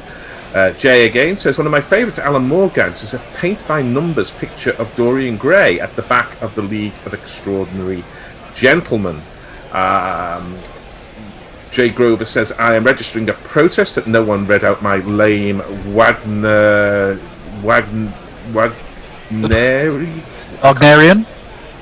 Wagnerio line. I think it's the Maginot line, only it's Wagnerio line. Wagnerio, that'll be it. Line joke. Sorry to spoil that, but it's very hard to read that. We're getting Jay again, says Ryan Sidebottom. He sounds benevolent and vaguely camp in person, but he would have buggered on the field. Yes, he enjoyed sledging his own players as much as the opposition. Pirate Badshaw says, never mind Gunter, there's an Andre Nel doppelganger in Dublin with a photograph of Dr. Andre Nel. And Jay again says, thank you all very much. I'm off to fashion a flag out of the beard to be revered, shower curtain, and storm the Capitol. So I think that's more or less up to date on the tweets, although I'm not sure that I get them all on this phone, but that's another story. Well, you've done a fine job, Gary. So 246 for 3 was where New Zealand began the day. They closed out, of course, on 378. Sadly, the exceptional Devon Conway was run out at the close, perhaps a little unfortunately, but he was. So he didn't carry his bat. 378, live little innings at the end from Neil Wagner to keep him company. Henry Nichols had got 61. Apart from that, Conway though, not too many people did too much. Bowling damage, 4 for Ollie Robinson, 4 for 75, didn't quite get to his 5 for. 3 for 81 for Mark Wood, bowled with good aggression, and 2 for 83 for Jimmy Anderson. Wicketless Joe Root and wicketless Stuart Broad, who perhaps does need to be poked a little bit to get him angry enough these days. But he tried despite his best endeavours. England, well, they didn't have life that easily. They lost Sibley after just 7 balls. He was LBW to a really good full swinging delivery from Jamieson. They lost Crawley to Southey, caught behind by the excellent VJ Watling. But Rory Burns on 59 and Joe Root playing a captain's knock thus far on 42 saw England home at the close to 111 for 2. Mark Wood sat in the pavilion, added up, but was not required as night watchman. 1 for 17 for Southey, 1 for 29 for Kyle Jamieson. We are, of course, with you tomorrow on air from 10 to 11. We hear there's some weather about. We will find ways to entertain you, even if there is, but let's hope for the best. Until then, though, it's goodbye from me, it's goodbye from Knuckle. Goodbye, and I'm getting vaxxed tomorrow, so I'm very happy. It's goodbye from Gary. Yes, goodbye. I'm getting guerrilla cricketed tomorrow, so I'll be here, so I'm very happy. And from Hendo, and from Chris Charlie Paul, and from Jono, and from Not Fred, and from anyone else who has graced us with their presence today. Particularly, though, thank you very much to you. We'll see you tomorrow. Guerrilla cricket.